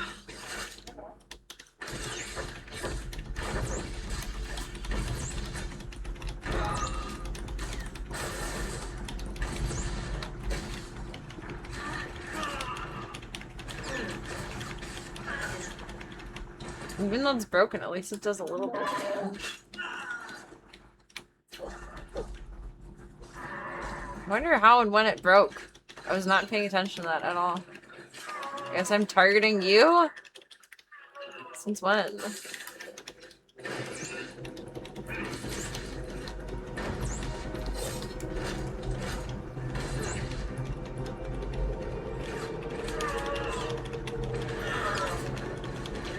Since when? Welcome, Joker's Favor. Hope you're having a good night so far. Happy Tuesday!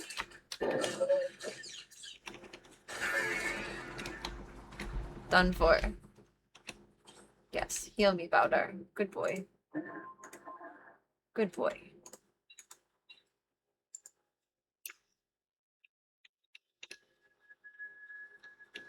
This way. To the computer. Or whatever this is. The terminal.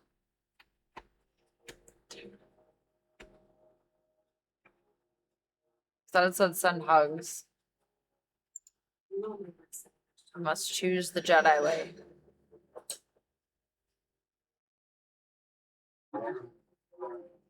The whole Republic owes me. That's damn right. All the effort I've put in here. Surrender. You are in violation of the laws of the Sith Empire. I'm not in the Sith Empire. It's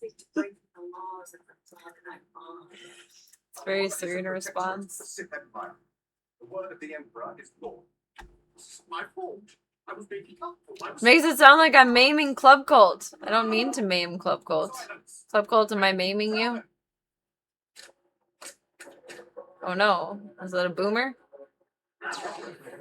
It's a boomer. Oh wait, is it a positive boomer? Hello, friend.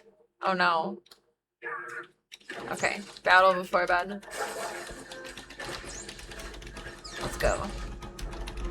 Where are we going? I don't know, but let's go.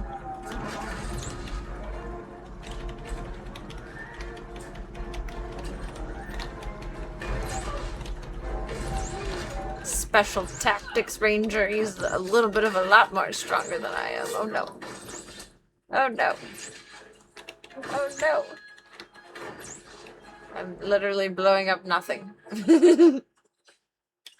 Special tactics officer. I'll show you my special tactics officer. That's right.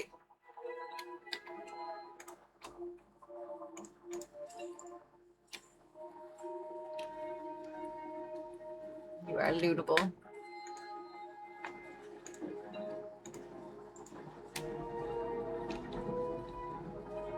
You are lootable, or is that just like shiny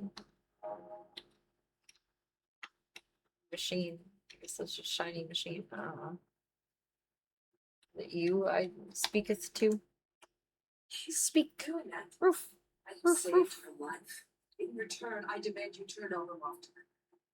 We've hunted this man for 5 years. Ever since his command saw my entire clan executed as traitors. It's a I mean, lie. fair. You served Doesn't the sound like a empire very with good honor. guy. What did you seek to gain with their deaths? Yeah, you have an issue with him. You speak. Say your piece. Why did you do it? Why conspire against them? Why? She's a why girly too, just like me. Why? Why? Why? Why? Tell me why. Why? Why? Where's the real Moff Tyrak? This sadistic imperial puppet master. I'm afraid this is the end. It's a messy place. People die. Let's go with that. This can't be. My clan deserves vengeance. They must get their names cleared. The blood of their enemies used to purify their dishonorable deaths. So poetic. It's awful, but that's poetic. No, I demand my blood. He sounds very mentally present. Let the Republic have him. He brings the Republic when he knows you have a Baudar approves. There was another responsible for the deaths, and it's him I should continue. Must appease Baudar. He knows something that will let me track the true architect of my place. I can't really make a Wookiee sound. My dad can do it perfectly, though. I'm jealous. I'm often at a loss for words. I had not thought where to go once my search ended. Looking for an extra gun. Physical gun, yes. Can offer you a clan. Sure. You have a place with me as long as you want. Friends. I cannot give you my loyalty. Making Well, friends. I'll prove myself by returning this wretch to the Republic. If I refrain from killing him, you know you can trust me.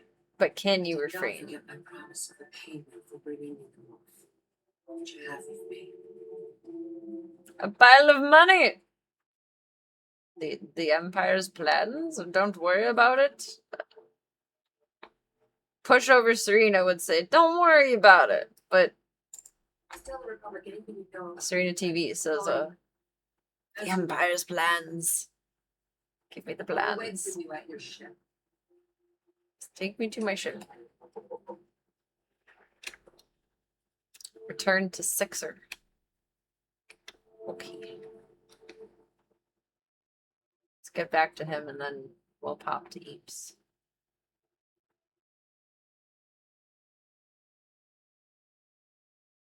I'm nervous about tomorrow. I don't like having to advocate for myself, but we'll be okay.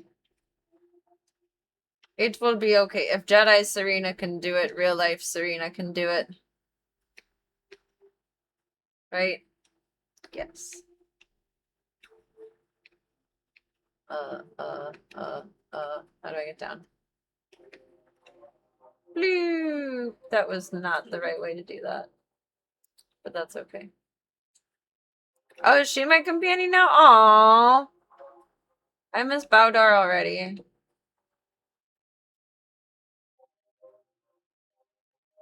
She has a fun little backpack.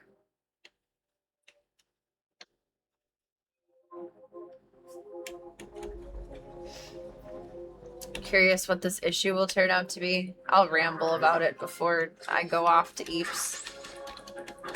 It requires my full attention to speak on, and I'm still kind of polling the masses of what you guys would do if you were asked to severely compromise your morals and ethics.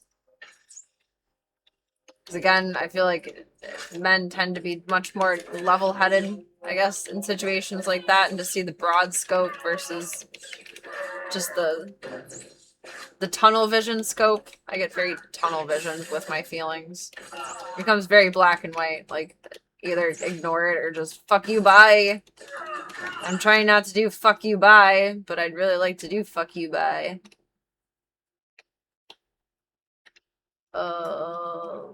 This way? But I'm curious what your guys' stance would be if you were asked to do something or put in a position where you have to severely compromise your morals and everything that you believe is right. Like, would that be grounds for just not even discussing and just yeeting yourself out of the situation? Or would it be something worth negotiating? I don't know. I feel like it's rather foolish to not at least attempt a discussion about the circumstance. And I guess if I end up wasting my time, then I end up wasting my time.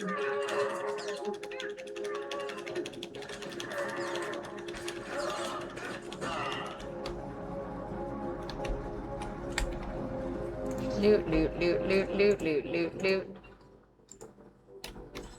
Wasting time is not ideal, but is unavoidable sometimes in life. You don't get in trouble. Just scrape on through. Break on through to the other side. Where was this doorway? Is it this?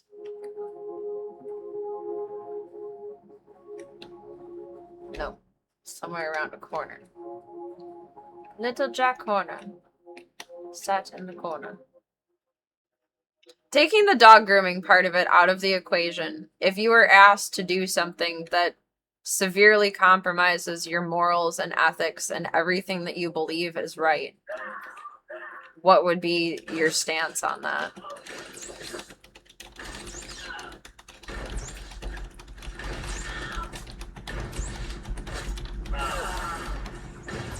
Like, I'm being vague on purpose for the moment. Because really, that's the only part of the concept of the matter that matters, is what would you do in the circumstance of being asked to compromise everything that you think is right and what you stand for as a human being. Oh, it's around this side.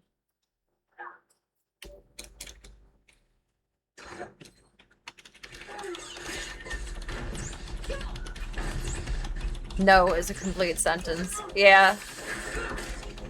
That's true. I feel like I've gotten very... And for the record, it's never your guys' job to agree with me, but that's why I'm being vague as fuck, because I don't want to just... I don't know. Get an opinion of specificity for the moment, just conceptually. That's a very good answer as well. And you guys have made me feel better about how I feel and that I'm not being crazy. Theoretically. And that, yes, indeed, it's not okay to compromise your moral standing and everything that you stand for ethically. And I appreciate that. It's like, if you don't have your morals, if you don't have your scruples, if you don't have your ethics, what do you have in life? Not much.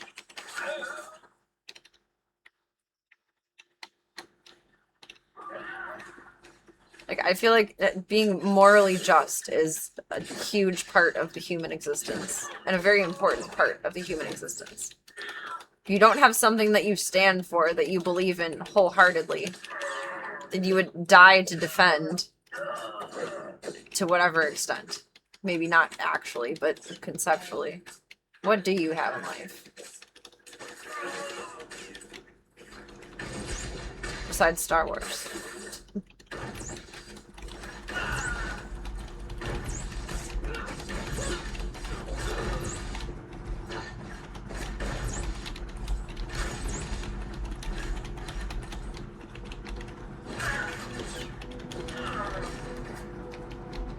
is a very different circumstance. Like, I feel like streaming wise, like, my morals and ethics are somewhat flexible because there's other human opinions and factors that come into play where you can look at things from two sides of the coin. And this, I feel like, is very a not two sides of the coin situation.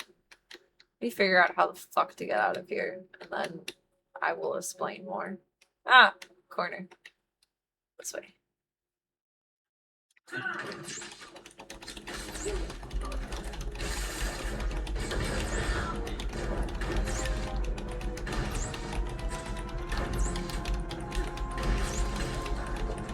I'd planned on mulling it over for a couple of more days, but I'm supposed to get paid tomorrow, and I have bookings already for the end of the week, and I don't want to just let all of this slide.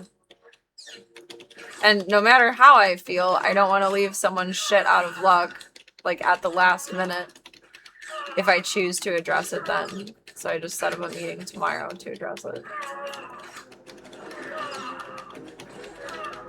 Which is annoying to others because we like to talk on the phone, but I don't like talking on the phone. I like communicating in person so that there is body language, and it's harder to interrupt someone or talk over someone in person than on the phone.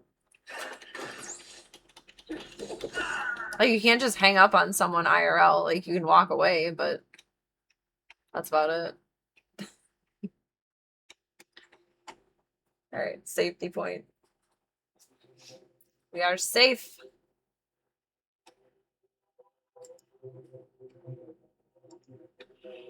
That's far. But that has a transport, so we'll be able to loot up over there, which will be nice. Alright, good night, Star Wars. I appreciate you. You are in an unsafe area. All of life is an unsafe area, thank you very much. Goodness golly. Goodness golly.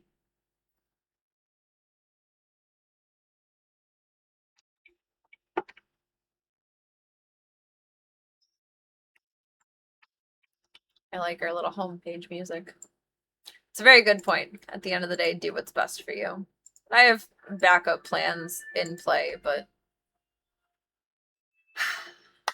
I do my best to speak intelligently. Get a sip of coffee. So here's the sitch. There are 2 complaints that I've gotten, because this is like from the dawn of me starting back to work up until now. But up until now, more recently, was an absolutely morally detracting moment, I suppose you can say. So one of the first dogs that I got a complaint on, if I would have done precisely what the client wanted, more than likely, the dog probably would have gotten stabbed in the eye with my scissors if I would have continued to try and do everything perfectly. So was it a perfect groom? No. Was it so-so? Yes. Was it the best I can do considering the safety of the animal? Yes. And then I got a couple of more complaints after that where the haircuts were too short, and okay, like, that's what the client told me to do, but it's not what they wanted, and I can accept that. Like, from that point forward, whatever anyone tells me they want, I just go a length longer, and everyone's been happy with it since then. More recently, like just a few days ago, it was Saturday, I think it was. Saturday, I had a Shih Tzu on my table, and something horrible that happens with Shih Tzus when they get stressed out is their eye will literally pop out of their head. Because they're such short-faced dogs, when they get stressed out, their eye will pop out. So I had a Shih Tzu on my table that was extremely stressed out.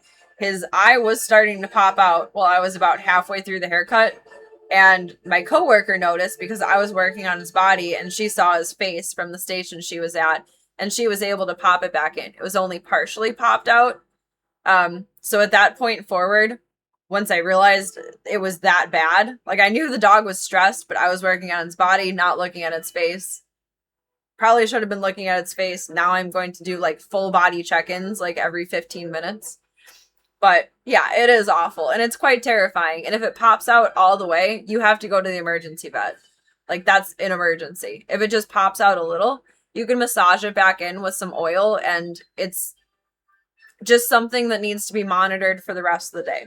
So I did probably the worst haircut that I've ever done since I've been in school. Like, it was choppy. It looked like shit. It was bad. It was incomplete. It looked completely unprofessional. But I explained to the owner when he picked the dog up that he was really stressed out. His eye was popping out of his face. We were able to get it back in. He didn't need to see a vet at that point. But to monitor him the rest of the day to make sure that nothing else bad came from it. They, later in the day, called my boss, who's on vacation right now. They were in Mexico. They got back today, and then they'll be back at the shop tomorrow. Called, complained that the haircut was choppy, uneven, poorly done, not what they wanted. It was perfect last time. It wasn't perfect this time. And a side note to that is it was perfect last time because the other girl who used to work there would muscle the dogs into submission, basically, so you could get that perfect haircut. Like, not beating them, but being way too rough and more rough than I would ever be comfortable being. And if I ever saw someone treating a dog like that, I would lose my fucking shit. That would not be okay. So the only reason the haircut turned out well before is because the other groomer that was there was borderline abusive, which that's why she ended up getting fired, not just maternity leave stuff. And that's why I'm there now.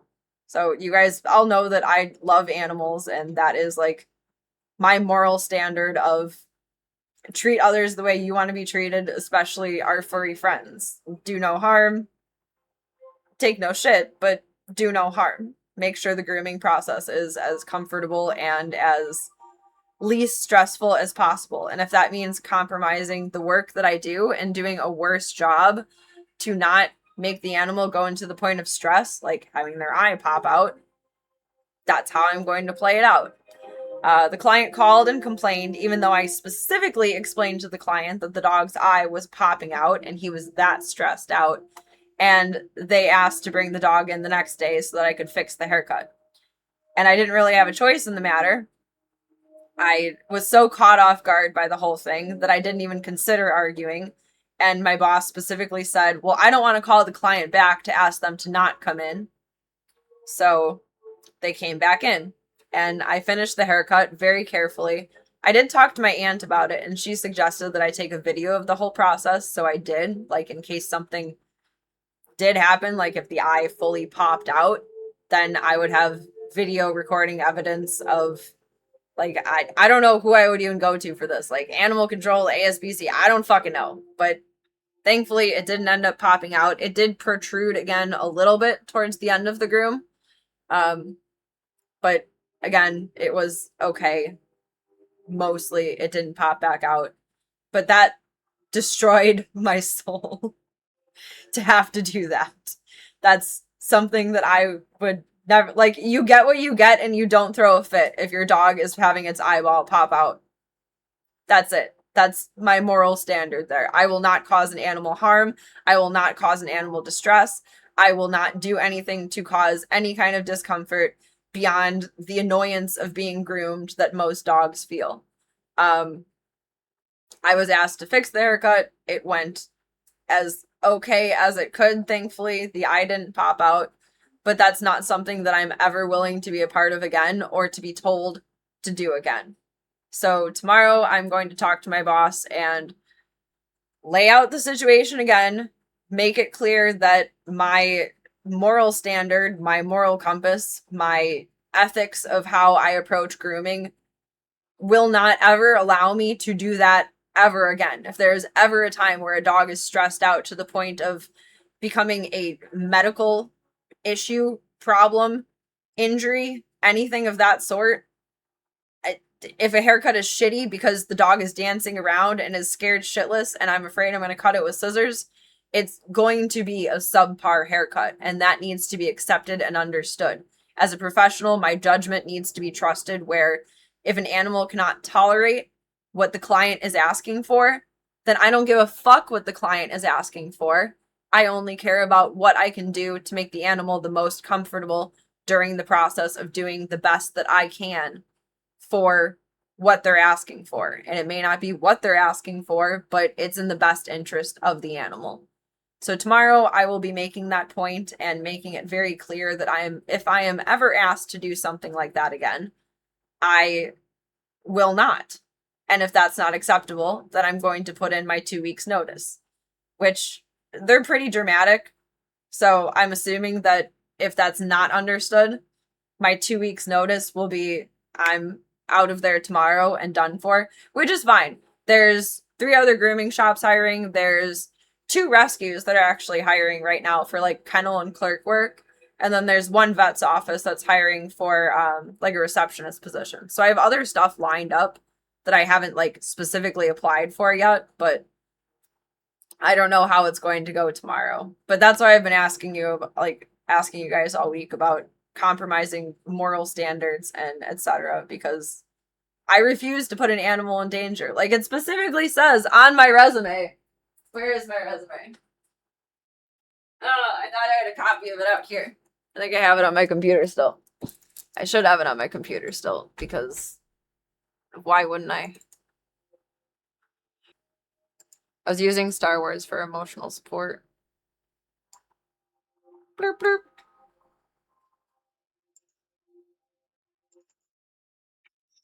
I'm a dedicated and quality-focused professional with experience in animal advocacy, pet grooming, administrative work, graphic design, and social media. I'm skilled in sourcing educational literature and seminars while providing careful and analytical assessments of goals with any given project. I am very careful to be attentive to detail. I am resourceful with using my creative skills to amplify my physical or digital reach while maintaining metric and personal growth. My strongest abilities lie in being adaptive to my current circumstances, using a level head, combined with compassion, and completing the task at hand. I am passionate about working in canine and feline grooming and bathing with a focus on cleanliness, comfort, and animal well-being. Popping an eye out is not animal well-being. So, yeah, fuck you to the client for that one because if the owners care more about the look than the safety of the pet, they don't deserve them. 100%. Like, fuck that guy for bringing his dog back after I told him his eyeball was popping out of his head, but okay. And I made it clear when he brought the dog back that, just so you know, his eye might pop out today. He's like, that's okay. It'll be fine. I'll fucking shoot you in the head. Not really, but allegedly, you know, whatever. So I'm going to talk to them tomorrow, make it clear that I will not be ever correcting a haircut like that again. If an animal is in extreme distress, I will do the best I can, and it may turn out to be subpar work if an animal is in a dangerous circumstance where they might hurt themselves or become medically attentive. Like, that is not something that I will ever accept or do. I felt very put on the spot and like trapped in a corner, sort of, with being told to redo it. And the fact that I relayed the situation to my boss and he still, I get it, they're on vacation, signal is bad, whatever, but he would not call the client back to say, hey, your dog's eye was popping out, don't bring him back.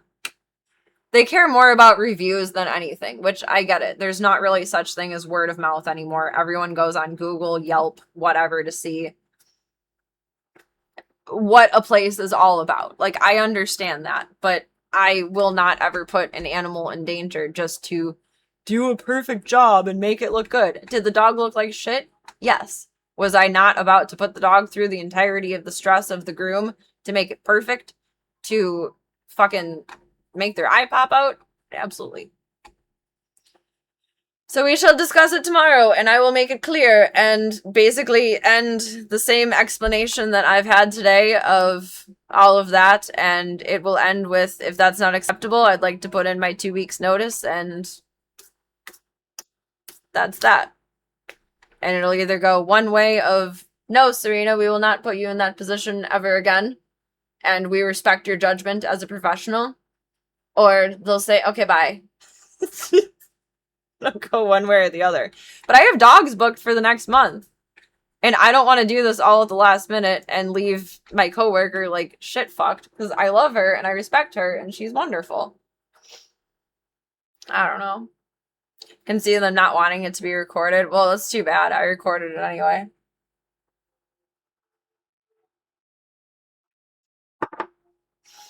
My aunt cautioned me to record it in case it would be considered, like, if the eye popped out, it would be like an animal cruelty case. Which I don't know where that would even be reported to, or what the moral standing of that would be, or even what I would have to stand on for that, because I'm cash versus W-2, so I'm, like, technically not even an employee. I don't know. But I think that means if, like, I did get fired and if I spoke about it publicly, it wouldn't be considered defamation. And I couldn't get sued for it because I'm cash versus an official employee. I don't know. I don't think they're going to be as morally invested in the whole thing as you are. I'll also say they don't want the animal hurt. I think it'll, like, go both ways that way. Because they're not groomers. So they don't know what the process is like. Like, they're not hands-on for that. They just own the business because everyone has animals and it's a profitable industry. But do you want... Would you rather have, like, realistically, and I'm going to lay this out too, like, would you rather have a review that says, my dog got a terrible haircut, or a review that says, the groomer made my dog's eye pop out and I had to go to the emergency vet? Like, let's think for a moment here, gentlemen. My goodness. Welcome, Panda. I'm just rambling about work and the meeting I have tomorrow before I hop off to bed. I've been asking you guys all week, if you were asked to compromise your moral standards at work, would you do so, or would you say fuck you and bye? My initial reaction is, of course, to say fuck you and bye. On Sunday, I was pretty ready to quit. I was like, you need to think this over, you're an extremist. But at the same time, I will not ever bring harm to an animal. That's just not something that I will do. It's not worth any amount of money in the world. If it was a $10,000 haircut, it still wouldn't be worth popping the eye out. It's not. It's not worth any amount of money in the world to hurt an animal. And that's just, it kills me. That's the one thing that, like, I don't care about much in life except for animal welfare. I don't care what happens to me. No offense, but I don't care about much of what happens to other people. I care about the animals being okay. And Zeke is peeing right now, which I'm very proud of him for.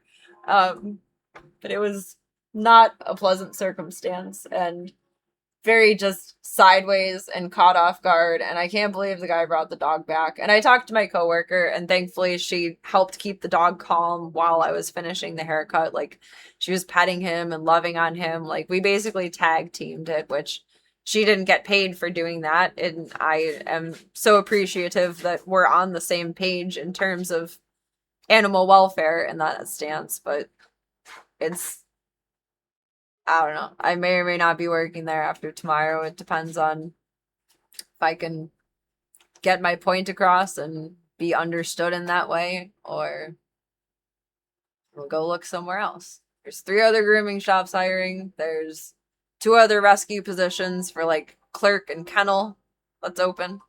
That I can look into. Or there's a vet's office hiring for a receptionist right now. Which, all of those things would appease my soul. But I don't even know if I want to work in the grooming industry more after this. Like, that hurt me in a way that, like, I never expected to have to experience. I don't know. Like, accidents happen. Sometimes a dog just, like, moves weird and it's impossible to, like, not nick it with the clipper, and, like, that sucks and I feel horrible when that happens, but that's purely an accident. And this was a compromising of my moral standing at the highest level very intentionally. And that makes my fucking blood boil. To where, in a perfect world, I would scream, fuck you, motherfuckers! Get the fuck out of my way! I am gone! But I feel like I need to be a mature person and approach this in some standard of... I mean, it's funny. My coworker says, like, she's been training the guys, which is true. Like, they don't know what they're doing at all. They have business sense, but they don't have business sense when it comes to animals, because they've only had the shop for, like, just a little under a year now. They opened last October. So like they're still learning about the ins and outs and what's right and what's acceptable and blah blah blah blah blah blah blah. They look at it from a very client perspective of like we just wave a magic grooming wand, and I just need to make it very clear tomorrow that I will never do subpar work and I will never take the easy way out or the lazy way out. Everything I do is my best work, and if I feel like an animal is going to be hurt, in pain, have a medical emergency, anything that is to a detriment of their well-being, I will not participate in that. And if that means a groom is subpar because of that, then my professional opinion needs to be trusted over the client. The customer is always right until animal's health is a factor. I don't know, I've been like rolling this over in my head so many times, and if it goes one way, and if I can train them in more of the route of animal advocacy, then I'd like to do that, because I really do like being there. I like the environment, sans for this bullshit. I like my coworker. I like being there. I'm happy there, sans for this bullshit. But at the same time, there's other positions that I can look into that would be, I guess, more in my wheelhouse of enjoying rescue work more than anything else. But the customer is not always right when it comes to an animal's welfare and well-being. And they can either understand that or they can not understand that. But that will determine whether I say, okay, here's my 2 weeks notice, which they're dramatic. So if I say, here's my 2 weeks notice, they're just going to say, yeah, you're done today. Goodbye. And that's fine. That just means I can look into other places faster. I have all the bookmarks open in my phone of where I'm going to call. We know what we're doing here. The business cares more about looks than the animal safety. They shouldn't be in the business. Exactly. And I will not be a part of that business. And my coworker is just as pissed off as I am. She's upset about it. She talked to them about it, but they're men. And I don't mean to sound racist saying this, but they're Mexican men. So, like, there's, like, this macho standard of, like, superiority to women, kind of. So I'm working against that, unfortunately. But I'm really hoping that it's not a me issue. It's an animal issue. It's not just I'm saying like, oh, I have this girly problem of, no, it's I will not force a dog to have their eyeball pop out of their head because they're so fucking stressed out. It is what it is. Customer is always right doesn't mean they're always correct. It's basically a phrase to make sure staff doesn't argue with customers. I'm hoping that they can understand that part. I don't know. They're just like obsessed with good reviews for the shop. And I'm going to raise the point tomorrow of, would you rather have a review that's bad of a bad subpar haircut? Or would you rather have a review of my dog had to go to the emergency room because its eyeball was popping out of its head after coming to the shop? Like, weigh out the gravity of these two situations, please. If you lose one client that doesn't give a fuck about their dog, are you really losing a client that you would like to have? No. Money doesn't matter at that point. I have put way more thought into this than they will. I have lost sleep over this. I think that's why I crashed so hard with Doodle earlier, too. It has been occupying my mind 24/7 since Saturday and 25/8 since they brought the dog back on Sunday, and that was just terrible. It was just terrible. I'm sure they care about the animals. Like you said, they care about reviews and keeping the business profitable. Yeah. But it's like they have dogs. They have 2 dogs of their own. Like, would you want your dog? I'm going to raise that point too. Like, would you want your dogs to be essentially beat into submission just to get a groom properly done? Like,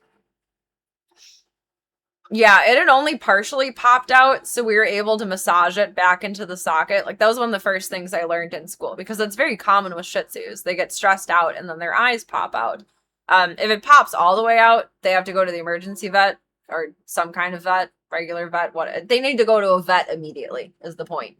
But it was only partially popped out, and at that point you can put some castor oil in and like massage it back into the socket. And thankfully it was only to that point, but it's still not acceptable. And had I noticed that before, excuse me, my coworker did, I would have done an even more subpar groom because I was working on the body and he had a really sore leg. So we were kind of fighting through that one too. And not fighting through it, but it was difficult. And I was trying to sweet talk him a lot through it, but he was freaking the fuck out every time I was messing with his one leg. And I think that's what stressed him out so bad. Plus being afraid of the dryer, plus being like really freaked out by the whole haircut. There are so many factors in play that stressed him out, and it was just not worth it. Like, you can negotiate and maneuver around a difficult dog to some extent without causing stress or harm. And there are absolutely groomers out there that will muscle a dog into submission to get that perfect haircut. And that will just not ever be me. Never, ever, ever. Yeah, the eye was okay, thankfully. Eventually. I did have to warn the client when they brought him back, though, that, like, just so you know, his eye might fully pop out of his socket today because it was still slightly protruding when they brought him back Sunday. It takes, when you pop it back in, it doesn't go all the way back in, like it's still bugging out a little bit. And when they brought the dog back on Sunday, it was still bugging out a little bit to the point where it would have been like the smallest amount of stress would have popped it all the way out. I wonder if I can find like a visual example for those. That's probably a very like difficult visual to see, so I guess like trigger warning.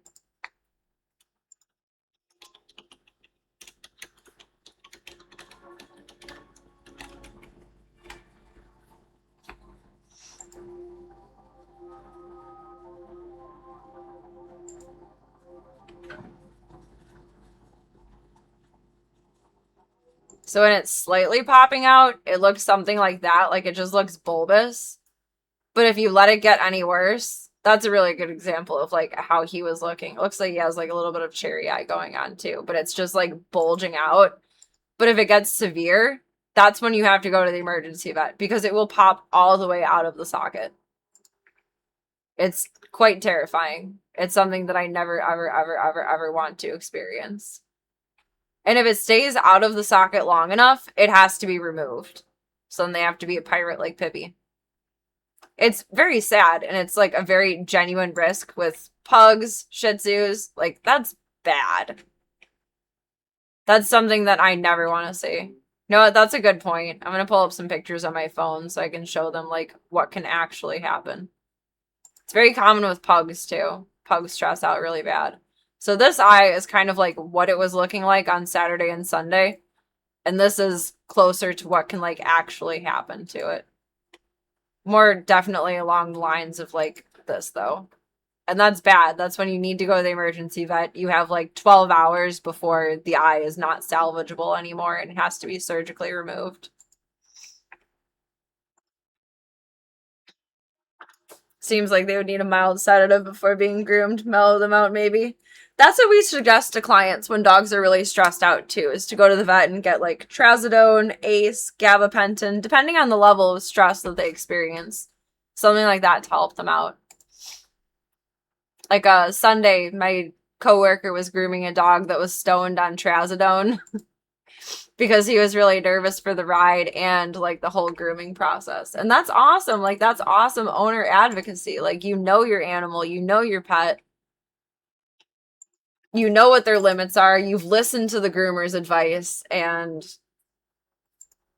actually heard like what your animal will be going through the process. And you know, if a haircut dog doesn't get a haircut, it's going to get matted and it's going to need to eventually go to the vet for a shave down and be sedated for it, and that's expensive and not ideal.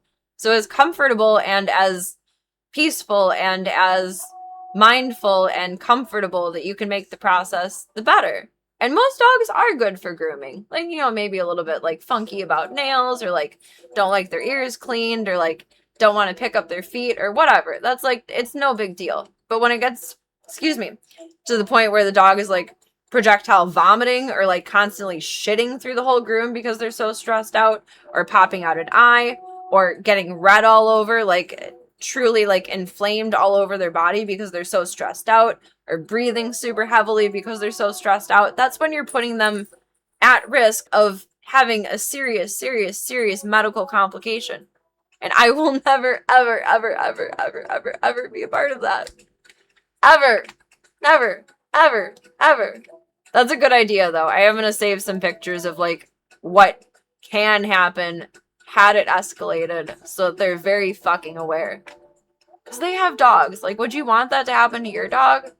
Would you want your dog to be, like, muzzled? Not muzzled, because we do have to muzzle dogs. But muscled and, like, pushed to the point of submission through a groom? Like, that's not a happy place for any dog. I will never, ever, ever use force. Will I use restraint when necessary? Yes. To the point of not causing discomfort, but I will never groom with force. Ever. It's not worth it. It's not worth it. No, we don't have the layout to do a PowerPoint. It's just going to be like a little face-to-face chat. We're probably going to have to go outside to do it because it's going to be loud inside with like the dryers and everything on. But I'm just going to go in tomorrow and explain like every dog that I've gotten a complaint on for not just like the owner not liking the haircut, but me being unable to fully complete the groom that the client wanted has been for a reason of animal safety. I got a complaint on a Bernedoodle after I was there for like 2 weeks, and it was because the hair on the face around the eyes was still too long. But the dog was an absolute nut job, and if I would have continued to trim more than I would have, it's very likely I would have stabbed the dog in the eye with scissors. And it doesn't matter if I've been doing this for 2 years, the amount of time that I have, which is, I don't know, how long has it been since I've been 18? That many years. Or if I've been grooming for 50 years. It's still possible to stab a dog in the eye with scissors because they are moving erratically. And I would rather just have a subpar groom where I'm doing the best that I can than potentially cause a very serious accident or a very serious medical response, like the eye popping out. I'm just not going to do that. That goes against every moral, ethical, anything that ever. Does Zeki's nails get done because I don't want to muzzle? Let me rephrase that because now I'm just speaking too fast here. Zeke barely gets his nails done because he's uncomfortable with having his nails done. Could I hold him tight as fuck and cause him a great amount of discomfort and stress and stretch out his leg and hold it hard as hell and then be able to do his nails? Yes. Am I going to do that? No, because that's going to cause him stress and harm, and he'll probably have a bladder issue from it, and it's going to hurt his limbs, and he's sensitive. And Tank takes gabapentin to get his nails done. Like, that's such a simple thing, like, on a base level. It bothers me so deeply that I allowed myself to be in a position where one day this was happening, and then I had to repeat the process the second day and be terrified of it happening. And I feel so fucking bad for the dog having to go through the process 2 days in a row being stressed out. Oh my god. And the haircut still looked like shit, and I just don't fucking care. I'd rather have the most subpar work in the world than cause harm. I really would. I mean, I don't think I'll be grooming when I'm 90, but I'd like to think I'll still have the same moral standards. I went to school when I was 18, and that was 12 to 30 plus to 14 years ago. My morals are never going to change when it comes to that. It's just like, fuck you. I'm so upset about that. So I might be looking for a new job tomorrow. We'll see, depending on the level of understanding. Either they'll understand that my professional assessment needs to be respected despite what the client wants or thinks or whatever, or I'm putting in my 2 weeks. And my 2 weeks will probably mean that they'll tell me to leave right then and there, which is fine. I'm completely prepared for that. I have, I think, at least 5 backup plans in place, so it's okay, but I will not ever allow I'm ashamed that I allowed myself to be put into a position because I was so caught off guard by the "you need to correct this" conversation that I did not advocate for myself properly. Therefore, I did not advocate for the animal properly. And I did something that went against my moral and ethical beliefs. And I'm ashamed of that. And I can live with many different kinds of shame. I've done a lot of stupid things in my life. But that shame, I never ever want to live with again. And I will be carrying that with me for a very long time. Knowing that I allowed myself to do that. I was ambushed. And therefore I did not advocate for myself properly. And I did not advocate for the animal properly. And that's... advocating for animals is what I do! Like, the fuck, Serena? I'm embarrassed, I'm ashamed, and it's not okay. I need to make it clear that that will never happen again. Otherwise, I need to leave. I mean, the bottom line is, like, it'd be nice to teach them what they should be looking for, but if they don't ultimately care, then they just don't ultimately care. Like, you can lead a horse to water, but you can't make it drink. But yes, the pet safety is the main goal of the business, at least for me. I'm not going to perform a task ever, ever, ever again that puts an animal in danger. Ever.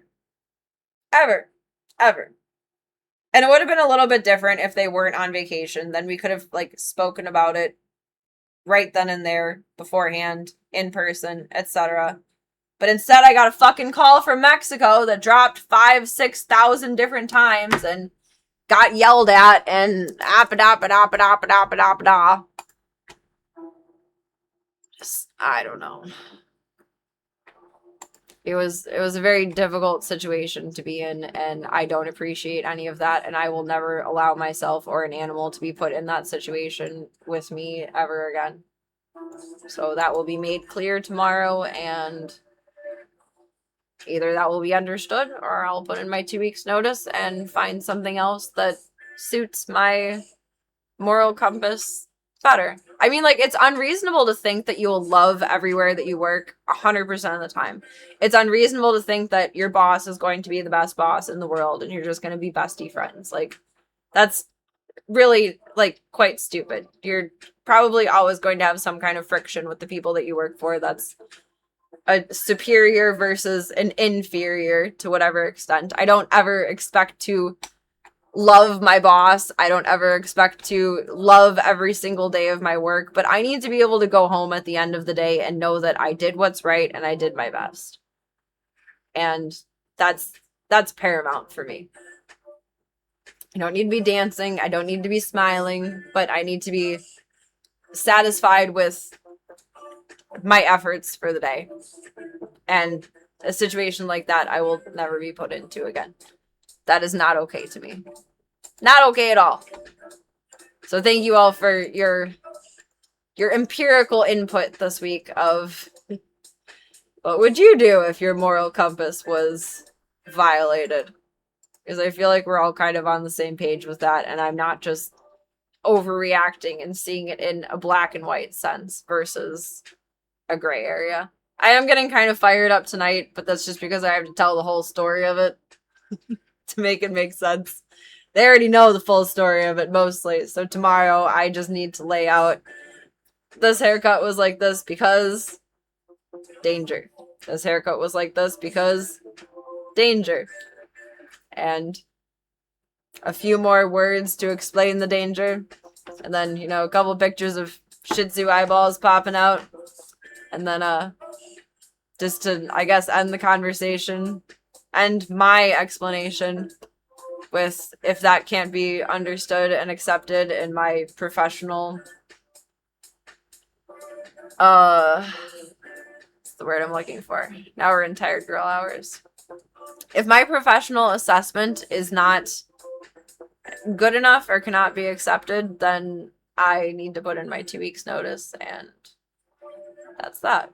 Like, not in a threatening way. It's not like, if you don't understand this, then I quit. It's just, it's gonna go one way or the other. This is going to be understood, or I cannot be here anymore, because that's not the person that I am.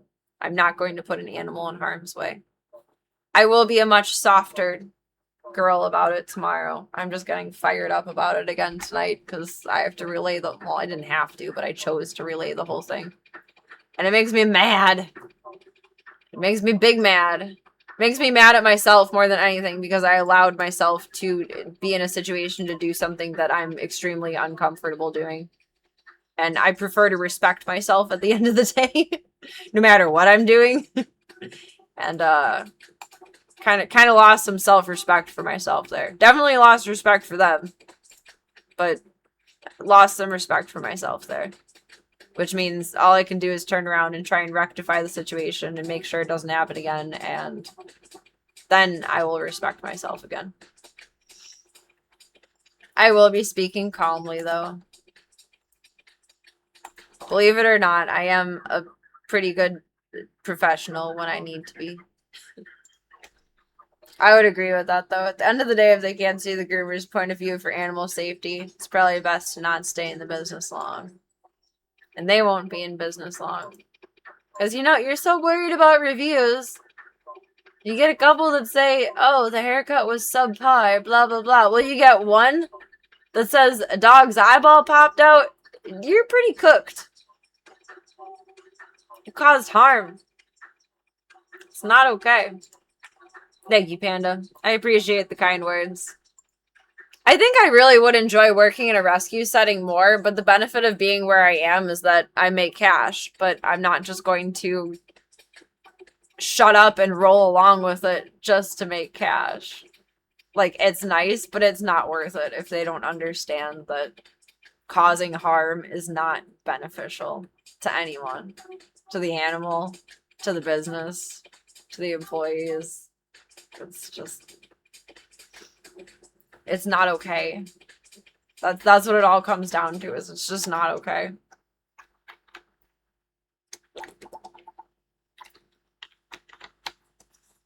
It's not okay.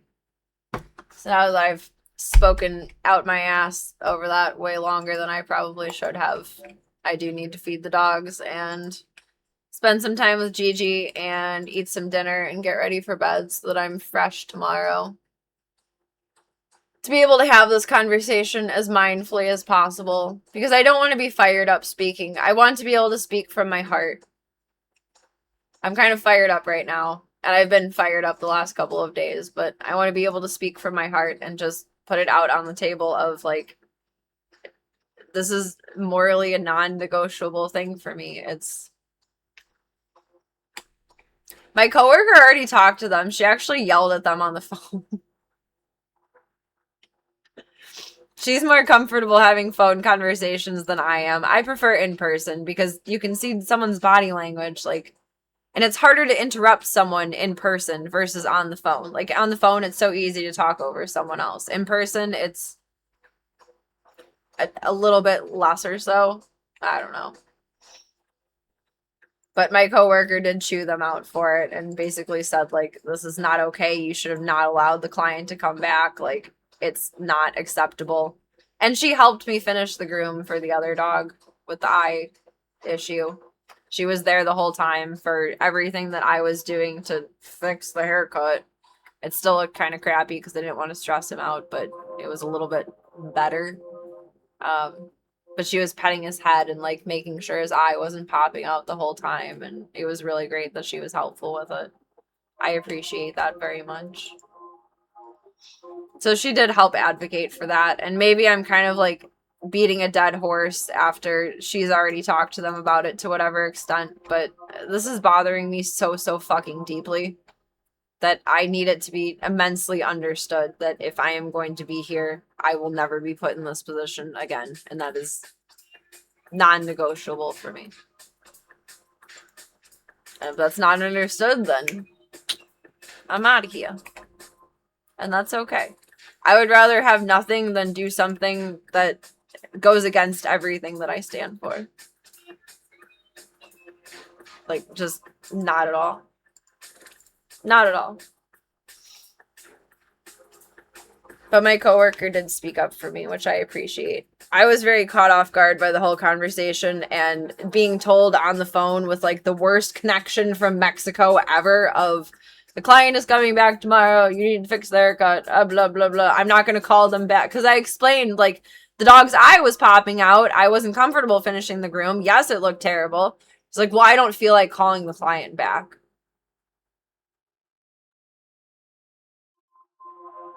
Because I guess when he called to complain, he didn't explain that I had told him that his dog's eye was starting to pop out. All he said was the haircut was bad and choppy, which it was. That's absolutely true, but do your best not to express your needs as an ultimatum. It just breeds conflict. There's going to be a very delicate balance of that, where I lay out what my moral standards are and just that maybe not that I shouldn't say that I refuse to be in that situation again, but I will not ever be comfortable being in that situation. And to advocate that I need my professional assessment to be respected and understood in that way. Because yes, the customer is always right. The haircut was shitty, but the professional assessing your dog's welfare during the haircut is also right too. Again, I'm very fired up talking about it tonight, and I will be much less fired up about it communicating tomorrow. I have my own little script in my head that I've put together so far, and I think it will go well that way. The only ultimatum will more or less be at the end of the conversation of, like, if this can't be understood, then I will need to put in my 2 weeks notice. And that's not a threat. It's just how it is.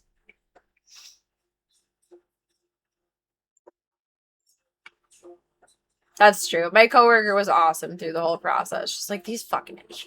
She was talking so much shit about them. They don't know anything. Which, I mean, they're not groomers. They don't. And they're just learning too. And I'm trying to, like, give grace and space to that. But I'm ashamed that I allowed myself to be put in that position more than anything. Secondary to, I'm ashamed that the dog had to go through that. Did you fire you, Club Cola, fill the car with shaving cream? I mean, I won't be fired. It'll just be, like, I guess it's you get fired when you say you'll put in your 2 weeks notice and they just ask you to leave that day, but it's fine. I'm not losing out on anything if that happens. I don't care. Like, income, yes, but it doesn't matter. I'd lose anything to not be in that position, except the zoo. Club Cola, fill the car with shaving cream. No, don't do that. No malice. No malice. Excuse me. It was just a horrible circumstance, and I don't ever want to be in that situation again. Like, that's kind of how I was taught in school, unfortunately. Like, to muscle a dog through grooming if they're misbehaving. Like, not to, like, beat them into submission, but to be rough to some extent. And that never vibed well with me. And I developed my own methods over the years of, this is how I can be more gentle, and if this is all I can do, then I have to accept that and do my best, and it just won't be perfect. And I feel like I've gotten to a very happy medium within my soul of knowing the amazing work that I can do versus the subpar work that is sometimes necessary for the dog's comfort and well-being. And there's a balance between the two of those, and I need that to be respected and understood. I can do the most perfect groom on a dog that can tolerate it. I really can. I'm good at what I do. But a dog that can't tolerate it, I will not force or muscle or anything through the process. And I think that's why the dog's front leg is weird. Because the guy had no acknowledgement or understanding of his leg being sore, but it was matted. Like, the dog's been licking it. And it was just there like a month ago. No, about 2 months ago when the other groomer would have worked there. And my coworker remembers the dog being there and her yelling at it and muscling it through the haircut. And that's not anything that I'm ever willing to do. I'm just not. It's not worth it for any amount of money in the world. And unfortunately, there are a lot of groomers out there in the world that will use excessive force to get the perfect haircut so that you keep the clientele and you make the money and blah, blah, blah, blah, blah, blah, blah. Just, it's not something that I will ever do. I would rather do subpar work for an animal's comfort than absolute perfection just to have a happy client and get a fat tip. Like, it's not worth it. It's not worth it. Fill the car with refried beans. No, we're not filling cars with anything. It's the universe will balance out whatever necessary thing needs to go to anyone negatively or positively. Karma is very real. I am not God. It is not my job to bestow karma upon others. I am unfortunately not an omnipotent being, but I do know that I will never ever let myself be put in a position like that.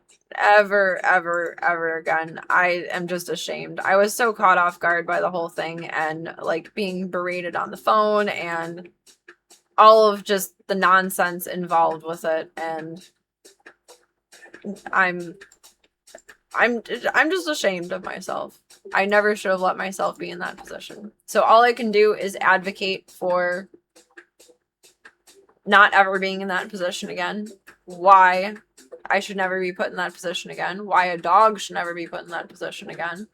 And if it's understood, that's fantastic because I love where I work. And if not, that's fine. There are so many other places that I can do what I feel is best at. Tis what it is.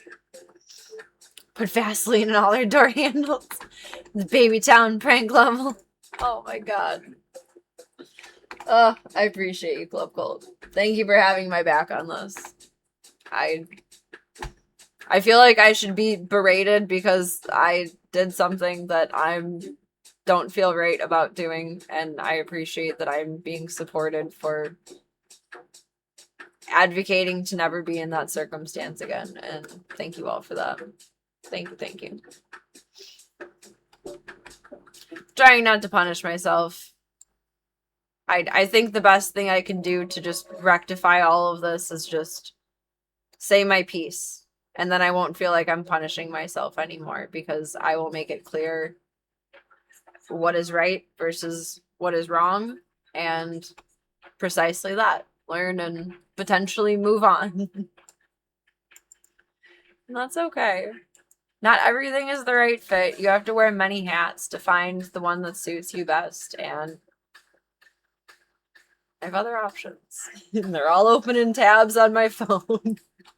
So, my meeting is at 10 a.m. tomorrow. By noon, I can be calling 5 other places. And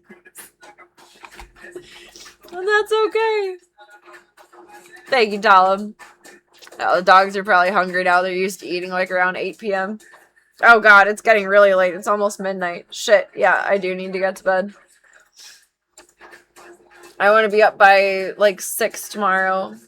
Maybe 7, because I probably won't get to bed until 2. So I can be refreshed for all of this and dress nice and look my best and feel my best and articulate myself properly and wow. It's just a horrible circumstance all around, and I'm not okay with that ever happening again. So I shall report back tomorrow of how it goes.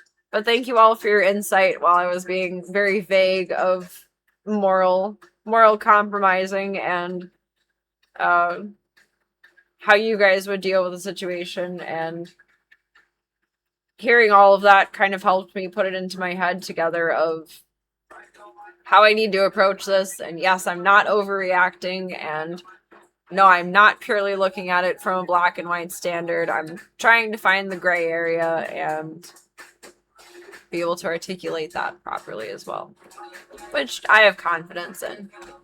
I'm not coming in hard and strong tomorrow. I just want to sit down and explain the facts of the matter and what is right and what is wrong, and if that cannot be understood, then it's time for me to move on, and respectfully so.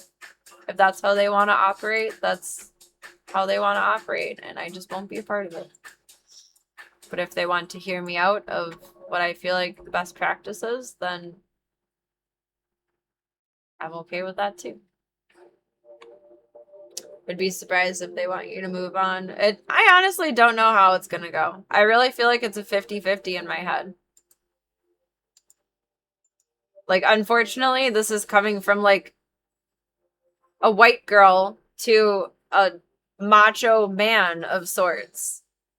Like, I am a lesser being, so it'll either go in the way of they'll understand because they have dogs too, and oh, heaven forbid that someone do that to their dog, I think will be the perspective. Or the perspective will be that, well, she's just a dumb girl and we can hire someone else in a heartbeat. So it's whichever way it goes, it'll go. And after that, it's not up to me. I have plenty of other options.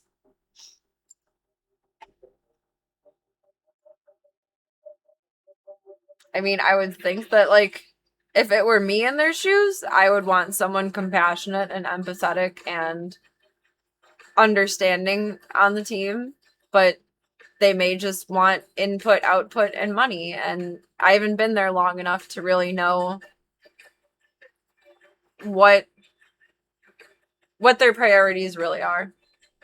I think they're smart business people. They'll appreciate the situation if they allow themselves to learn. That's what I'm hoping. I hope, like, some macho mindset doesn't get in the way of that. But I do know my coworker chewed them the fuck out. They have a way different relationship together than I do, because she's been there from the start and they respect her immensely.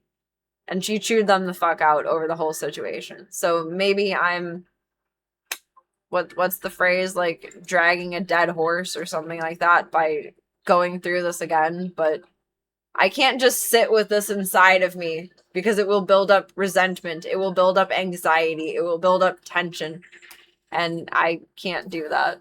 I just need to make it known that this is how I operate, this is where I stand, this is how I feel. If we cannot come to a happy medium with all of those things, then I can't be here. Because I feel resentful and I feel ashamed. And I just don't feel good about the whole thing. And what do you do when you don't feel good about things? You talk it out. Because we're adults and we communicate. That's what we do. We don't just leave things floating up in the air and, like, waiting to rain down on some other day. We don't do that in this house. Maybe other people do. I don't. Certified yapper. Yep. It is time for eats and it is time for sleeps. The doggos and myself. Restful Serena is a prepared Serena. This is true. 0.1 on the board. At this horribly late time of 11:57. It's so weird. It's like so early, but it's so late, but it's so early, but it's so late. I don't understand my life anymore. I do need to jump off to Eeps now that I've just made my blood and everyone's blood boil for like the last half hour plus. Thank you all for taking that in. That was very long-winded and a lot of just the same thing over and over and over again, and a lot of all of my big feelings that not that I've been keeping inside because I've journaled about them, but I haven't like talked to anyone about them except my coworker, and it's just a lot. It's so little, but it's such a lot. But it's such a little thing, like as 1 to 2 incidents, but it's such big feelings. It's just such big feelings. Thank you all for taking in my big feelings. I'm not good at having small feelings. So you'll be having the early bird special with the other blue hairs. Blue hair? Is my hair looking blue? I used my blue shampoo in the shower today to try and take some of the brass out of my hair. Is some of it blue? What does blue hairs mean? I don't think I'm blue. I'm blue, but dee da ba da. What does blue hairs mean? I'm now so curious. We actually did pink dye on a dog the other day. It turned out really, really cute. No blue dye yet, though. Pippi, I dyed blue and pink and purple once. She was a little My Little Pony. It was very cute on her. It was quite adorable. I need one more sip of coffee to feed the doggos. Ah! That was an awkward yawn. What a time to be alive, though. I don't know. What a time to be alive.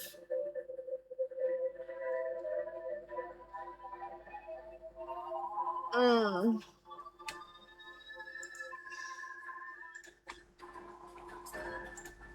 Am I still on the schedule, or did I make everyone mad yet?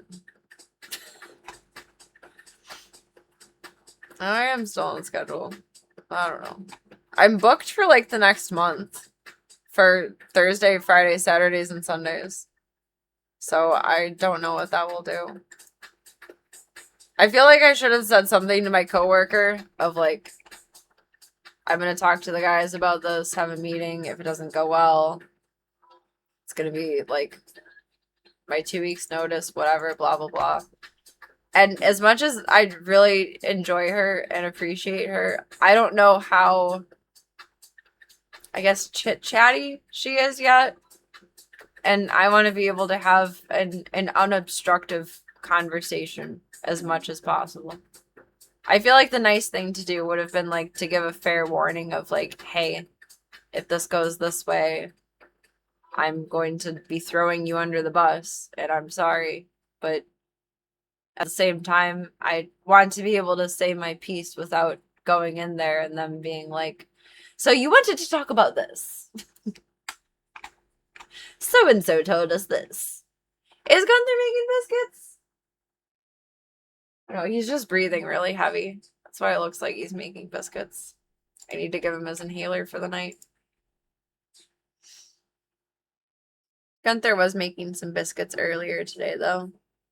So glad he's eating more now that I switched his feeder back. Blue hairs is an old term. And ladies would use a blue rinse to take the yellow out of their gray hair. So essentially, kind of what I did in the shower earlier. I used my blue shampoo to take the brass out. It did a little bit. It's a little bit more blonde in the light. I just really need to redo my hair again, because look at these roots. That's insane. It's so much dark. I got way behind on that. I'm gonna end up bleaching my hair in the kitchen. That's okay. I really thought it would be like platinum blonde by now. But I took like 2 months off of hair. Oops. That's okay. We'll get there eventually. Just giving it time to healthify and grow in between. It's getting so long. Like, it's not like super long, but like, that's pretty long. I think that's about the longest my natural hair has ever been. Woot. Woot, woot. Healthify. Healthify. I've been platinum blonde before, but I don't think I really streamed through those times. Because that would have been like when I would have had court bullshit. Why is that staying open? Way back in the dulls of Instagram times, and then I'm gonna snooze myself the fuck out. Load!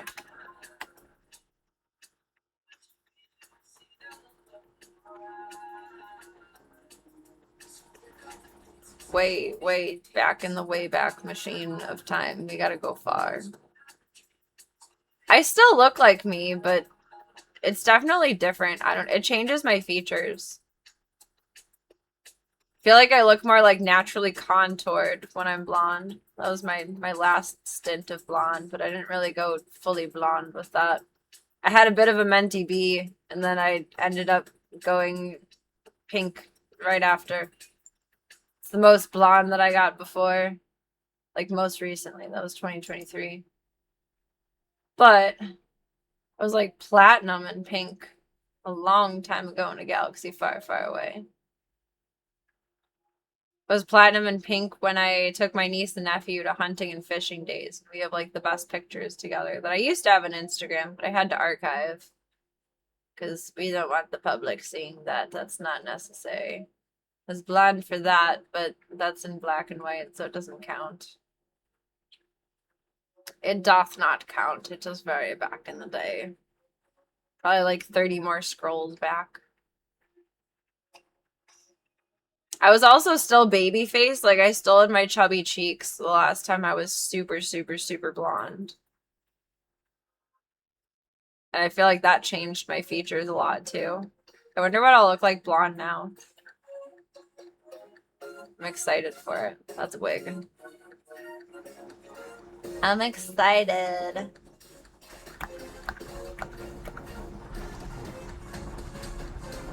I used to go blonde within like 2 weeks, though. I fried the fuck out of my hair doing it. I'm glad I'm doing it slow this time, even though I wish I was blonder. Bloop, bloop, bloop, bloop, bloop, bloop, bloop, bloop, bloop. Ah, we're getting there. I was like grown out blonde for that. Pew pews. Oh, there's the bison. But I had super dark roots there. That was after hunting and fishing days. I had court then. That's why I was blonde. Snoop. There's a dog that came in on Sunday that looked just like Snoop. And the guy was going to stay for the whole thing. Until I started talking about my dog. And I was like, he was the best dog in the world. I loved him so much. And then I think he realized his dog was in good hands. And then he left and came back when the dog was done. Worst sunburn I ever had in my life. And also ass crack. But like, oh my god, that was so bad. It was before this summer, so we should be getting there soon.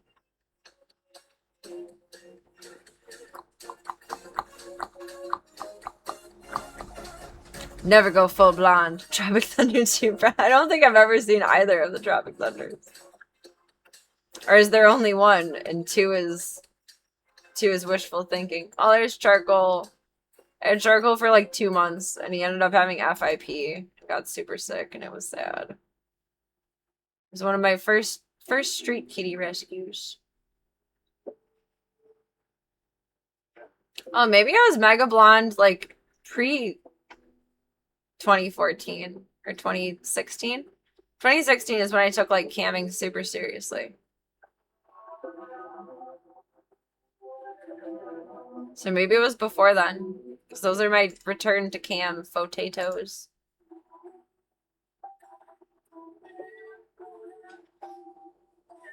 Yeah, because there's the blondening with Loki. Those cheeks, though. Like, I still had baby cheeks there, but, like, the baby cheeks I had, I was, like, 18. Jesus Christ. I said, chunky face. Chunky, chunky.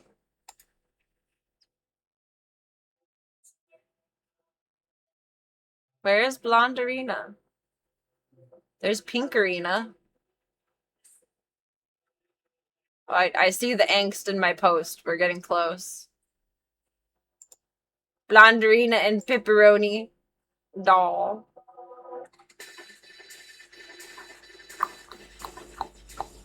Blonde Arena. Very Blonde Arena. I feel like I do and don't. Why isn't that opening? I do and don't look like me. Blonde. It kind of baby faces me. But I also still had my cheeks there, so like, I don't know.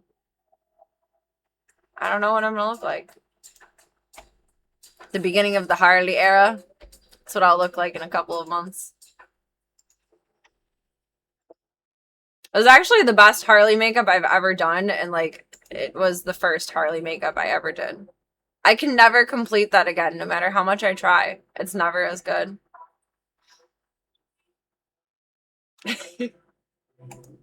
I was blonde in, I think 2023 for a while, maybe. In like 2017, 2016, and then like prior, was I blonde in this? Yeah, I was very platinum there. I was in a music video.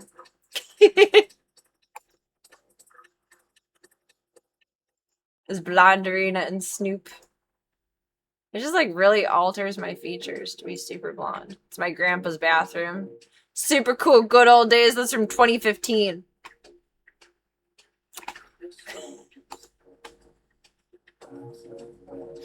I did like gray for a while, like silver and pink. That was fun. That was one of the first pictures I ever took with a Snapchat filter. There you go. Very blonderina. I like the blonde and pink. That was just so much upkeep. That's 2015. 2014 to 2016, I did not take camming seriously at all. It was just like, I'll log on whenever I want. I don't need a schedule. I'll just pop in and pop out. But I was also really busy with my niece and nephew then too, so like it wasn't really possible. But that's minus the pink. Maybe. That's what we're going for again. I like being platinum. I don't know why girls needed to make those faces at that point in time. I don't know. It's what was popular. It's what made sense. There's from hunting and fishing days. I look so normal there. Like normie Serena. Whoa. Whoa. Whoa. I'm excited to be blonde again. For Harley purposes, and it's a different like era of human being. It's nice. I feel like change every once in a while is just good. I still have that shirt. I actually just pulled out that shirt the other day to go in my work clothes pile. It says Canine Cancer Sucks. Oh, the Three Stooges. Bippy and Loki and Snoop. Snoop Doggy Dog. Snoop Doggy Dog. I'm enjoying a little bit of memory lane, so sue me. And it was growing out majorly. I look so much like my dad's mom. My grandma's actually nude in that picture. In case anyone needed to know that. We're going through family pictures on slides at Christmas, and my grandpa was like, he enjoyed being an amateur photographer. So we had like this headshot of her, and then the next slide was a full body nude of the same pose. Just a bunch of naked pictures of grandma. Which, like, you can kind of, like, see the concept there. Oh, this is one of my favorite pictures of Snoop. Has been a long time getting there. But I used to go blonde within, like, like 2 weeks at most. And my hair would fry out. That's why it's so short there. And, like, it just looks scrungy and greasy and crappy. The only pictures where it really looks good is where I have extensions. Like, look at the damage there. It's so shitty. When I was in high school, I would go from, like, black to blonde overnight. And I fried my hair so bad once that I had to cut it, like, chin length. I was neurotically obsessed with changing hair color as fast as possible. Shout out to when Chong used to be afraid of a cat carrier and had to go in a dog crate. I think that's just dog pictures, a little bit more blonde arena. Got my tongue pierced. Bloop. Ming! I did like the blonde and pink though, that was fun. But then I had like Neapolitan hair with the roots. And I had a dreadlock for a while. I don't know why, I just wanted one dreadlock. I don't know why I do the things that I do. Blonderina! It was so fried every time I've gone blonde in the past. Like, bleaching every month to 1.5 months is the best way of doing it. I think I'm 2 months out from my last bleaching now. My hair looked cute that day. It was very nice. Loki's. Still, excuse me, a little bit more honey blonde then. One more bleaching and then one more box dye, and I should be at that color. Baby Munster and baby Serena. I think I was 17 there. I must have been. I had Munster when I was 17. Snoop, snoop, snoop, snoop, snoop. Okay, that's enough memory lane. Making out with Loki. Yeah, it's such a stupid video. I think that was the first Snapchat filter I ever used. So much baby face. Look at those cheeks. I didn't do anything to get rid of them, like cosmetic surgery wise or anything. They just finally left me. I was a very cheeky girl. I had chunky cheeks all of my life. Okay. Good night, memory lane. Bloop. That's why I don't understand when people are like, you got so skinny. I have always looked like this. I've always been a string bean. Shut up. Shut up. It was one of my first, like, cam streams. Bloop, bloop. Now we're back to Brunette Arena. And now we go to Eep. I'm glad I've been able to be so patient with going blonde. Because my hair is staying healthy. It's not like... when I touch it, it's not breaking off into my fingers, which is nice. What was the flower-covered back outfit? What? I don't know. That's a good question. I have no idea. This one? That's just one of my favorite sundresses, and the first time I tried a complicated updo.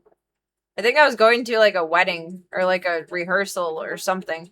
It was something fancy that I was going to. It was the first time I ever attempted, like, a schmancy updo. I was just flexing that I did my hair. I love that sundress. I still have that sundress. It's one of my favorites. Did I hit a car? Oh, no, I took a selfie in the car. I'm like, did I take a picture of a car that I hit? I don't remember hitting that car. Oh, my goodness. It did match very nice. That dress got a lot of use in my return to the brown and pink era. Cheeks got skinny is what they mean, apparently. It must be. And I mean, maybe it's like a different overall look now that my face has like toned down over time. I don't know. My cheeks used to be so big that I would smile and like my eyes would disappear because my cheeks would be so much. I don't know. I lost my baby cheeks probably when I was like somewhere between 23 and 25, which I feel like you usually lose them at like the end of high school. So mine just hung on for way too long. Didn't do anything to get rid of them. They just finally grew out of themselves. I always had chubby cheeks though. Now I appreciate that my face looks like at least mature. It's nice to not be infantilized. Yeah, very much Eep time now. I've overstayed my welcome, Club Cult. Thank you for taking in my scrolls. Thank you for taking in my randoms. Thank you, my randoms, my rambles and randoms. Thank you for taking in all of my deaths tonight in game. Thank you all for taking the time to chill. Thank you for your time. Thank you for your chats. Thank you for your company. And thank you for your support. But more than anything, thank you for your time.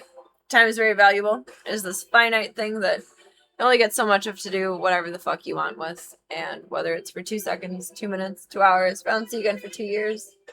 Our times collide. It is beautiful, magical, amazing, and wonderful. I appreciate you all oh so mucho. Thank you for being your wonderful selves. Yeah, you're not welcome in here anymore on your own channel. Get out of here. Go park your car in Harvard Yard. I see how it is. Alright, alright. I'm out of here. You bebs want to keep up with me offline, hop into the Disky Boom. Otherwise, we got the fun stuff. We got the socials. Oh, Botrix, are you asleep? Oh no, you're just slow. We got some more fun stuff. We have the sketch that is mostly up-to-date-ish, but still informing Discord of the nitty-gritty of the details. And thank you all for being a part of the Stream the Dreams project. I appreciate all of you oh so mucho and immensely and intensely. And thank you for all of your support with Mr. Voya Bean's care costs so far. I'm very, very, very, utterly the utmost grateful girly. Thank you all oh so mucho. Thank you, thank you, thank you! Thank you all more than anything for the millionth time, truly, for taking the time to be here tonight. So, weird little sesh, and thank you for all taking in everything that it has been. You are wonderful. You are amazing. You are the true MVPs. You are the GOATs. And I would adopt you all and keep you on my farm and love you all forever. I don't know if that's weird or not. I don't know if that makes sense or not. But at this point of the time and night, it's a high compliment coming from me, whether we believe it or not. Thank you for being here for the stream. I appreciate you. I hope you all get the best good eats tonight, the best good sleeps tonight. Make good choices. Don't do anything I wouldn't do. And do not forget that you are wonderful, amazing, incredible, fantastic, spectacular, oh so phenomenal, oh so gorgeous, all of the good things in the world. Take all those compliments, and I have no pockets, but put them in your back pocket, your side pocket, your cute little hoodie pocket, your adorable little shirt pocket, floating in suspended animation, or wherever it needs to go until I see you next, you sweet bubbos. Get the best good eeps tonight, and knock on wood, spin around 3 times. 1, 2, 3. Throw salt. I look forward to, whoa, too far. Seeing you all for Serena Day tomorrow. Thank you all for being used. I shall see you soon. Good night, Club Cult. Good night, nighty.